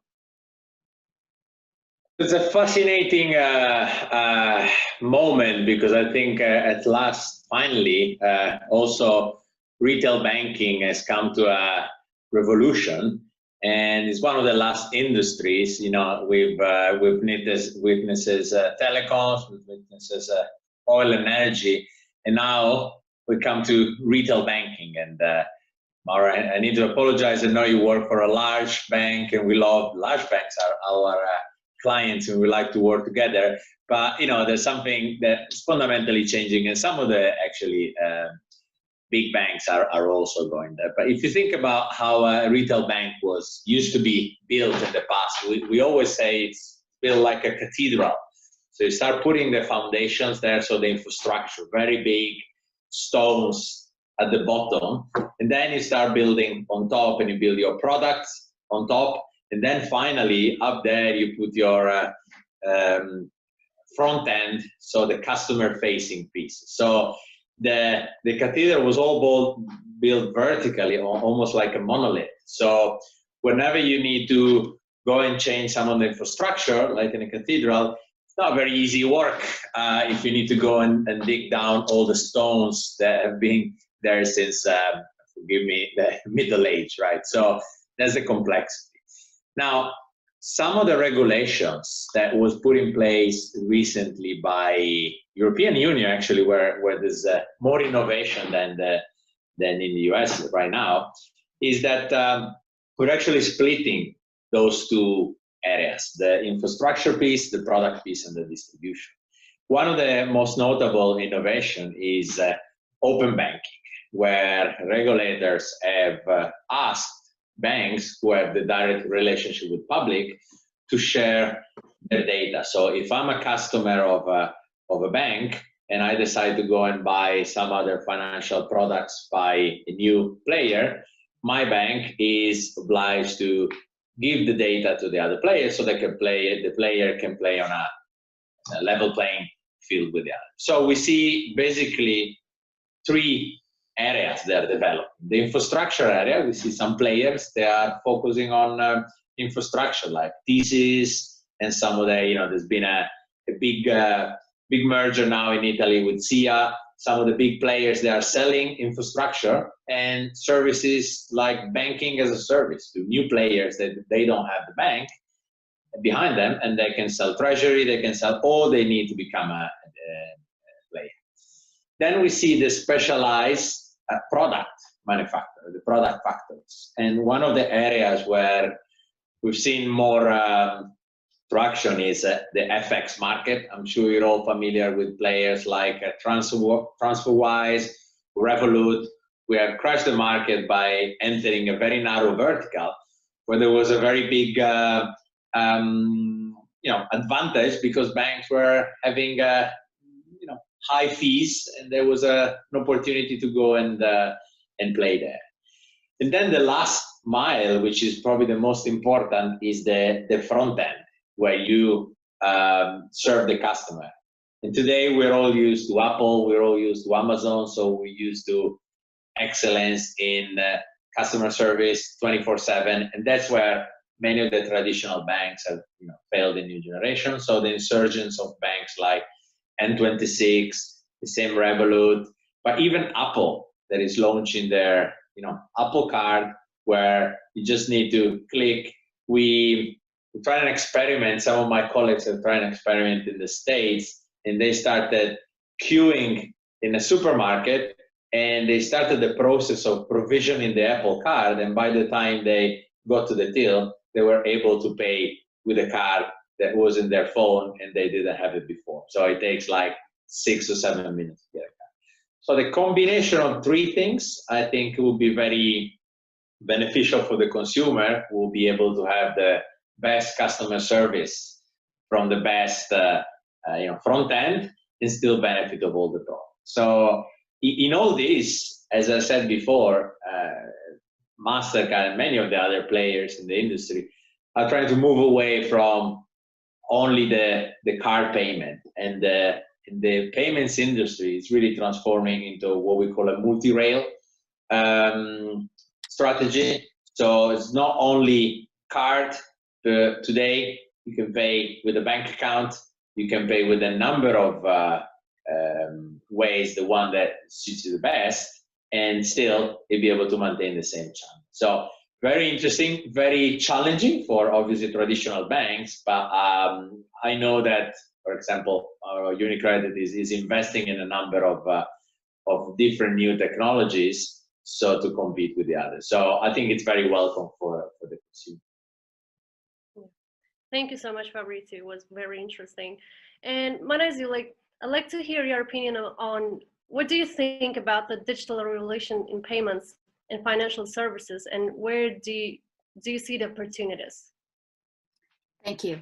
So, I will build on what Fabrizio has said, because he has covered, so he's almost given a masterclass in his last question over there. Digital payments, as we know, has gone through a revolution. There's been a change in, how you pay. You no longer pay with cash and check. You pay by card, mobile, we've talked about it. Where you pay, mobile, you don't have to go to the store. And even when you pay, you don't have to pay when you purchase. You can pay in you can pay in installments. And the number of players, as Fabrizio said, it's no longer the traditional players. It's no longer just the card companies and the banks. Apple, Google, they're all getting into this very exciting world of payments. So it is becoming a multi-rail, multi-product, multi-device future for payments. The areas that I find very interesting is open banking, because I, as a UK customer, actually use it. And again, going back to my theme of customer, open banking with customer consent really allows you to see all your financial, accounts, etc., in one consolidated view, which is really powerful because it puts the customer at the center of their own relationship, which sounds really obvious, but I don't think it's been the case so far. It's like, you have to have one relationship with each of your financial entities. So to see a consolidated view gives the customer a whole lot more control and a whole lot more confidence. And again, related to open banking, there is a push payments capability which comes with open banking, which allows you to pay, account to account, which means, again, back to Fabrizio's point, you don't have to use card rails, you use bank account rails. So all this is all coming together to be quite disruptive. And personally for me, in terms of opportunity, all of us know there's been, a lot of fintech innovation, but it's been largely in the area of either B2C, the millennials who are very digitally native. I'd love to see more action in the Gen X. The Gen X, of course, are older than the digitally native people, but they're also more financially mature. They tend to have pensions, they tend to have a mortgage, more bank accounts, and it would be great to see how there could be more done for this, shall I say, underserved segment. And on the same lines, I feel SME is also emerging as a nice opportunity. SME has been known to be quite underbanked, but now fintechs are paying attention to their needs because, you know, SMEs need access to better credit, faster credit. So all these are opportunities which are emerging, and I think it's going to be a very exciting time for us. Thank you so much. And I'd like to finish this with last question. Actually, we are running out of time, so I'd like to hear very short about this.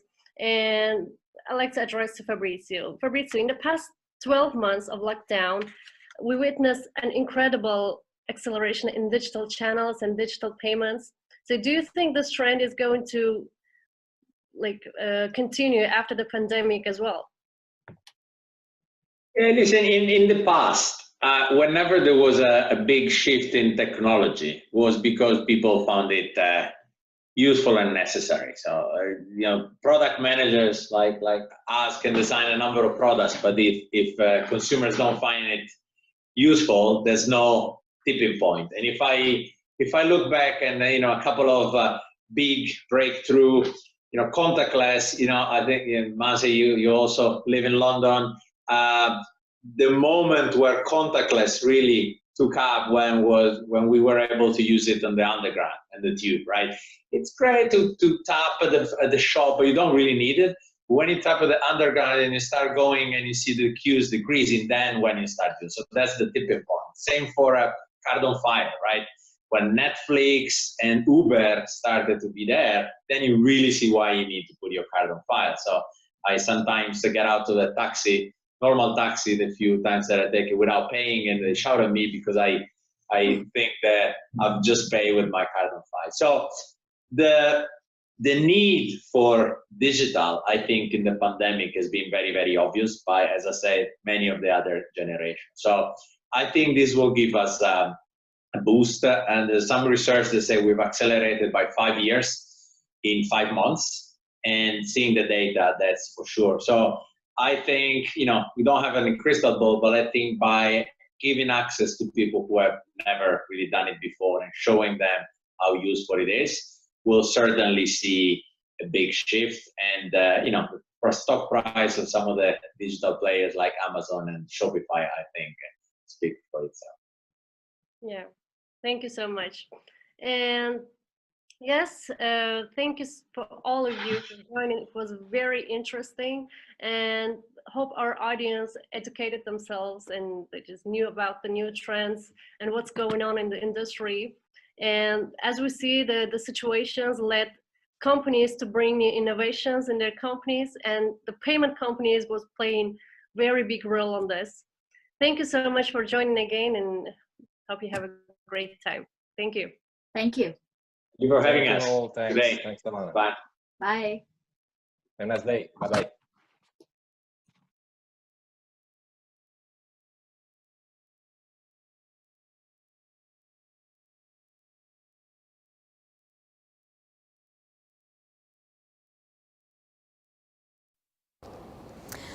We are thankful to all of our participants, panelists, moderators, and of course to you, our viewers. Thank you for being with us. Thank you for watching us. And if you don't want to miss tomorrow's panels, tomorrow's introductions, please join us tomorrow. And just for your information, a kind reminder that tomorrow we will have Seljuk Bayraktar, Steve Wozniak, Jason Pfeiffer in our WorldNet Summit. So that was the little introduction of tomorrow's summit. So please, we will be waiting for you tomorrow at the same time, at the same place. You can go through all the pages that you used today, and please join us tomorrow. See you tomorrow. Bye-bye.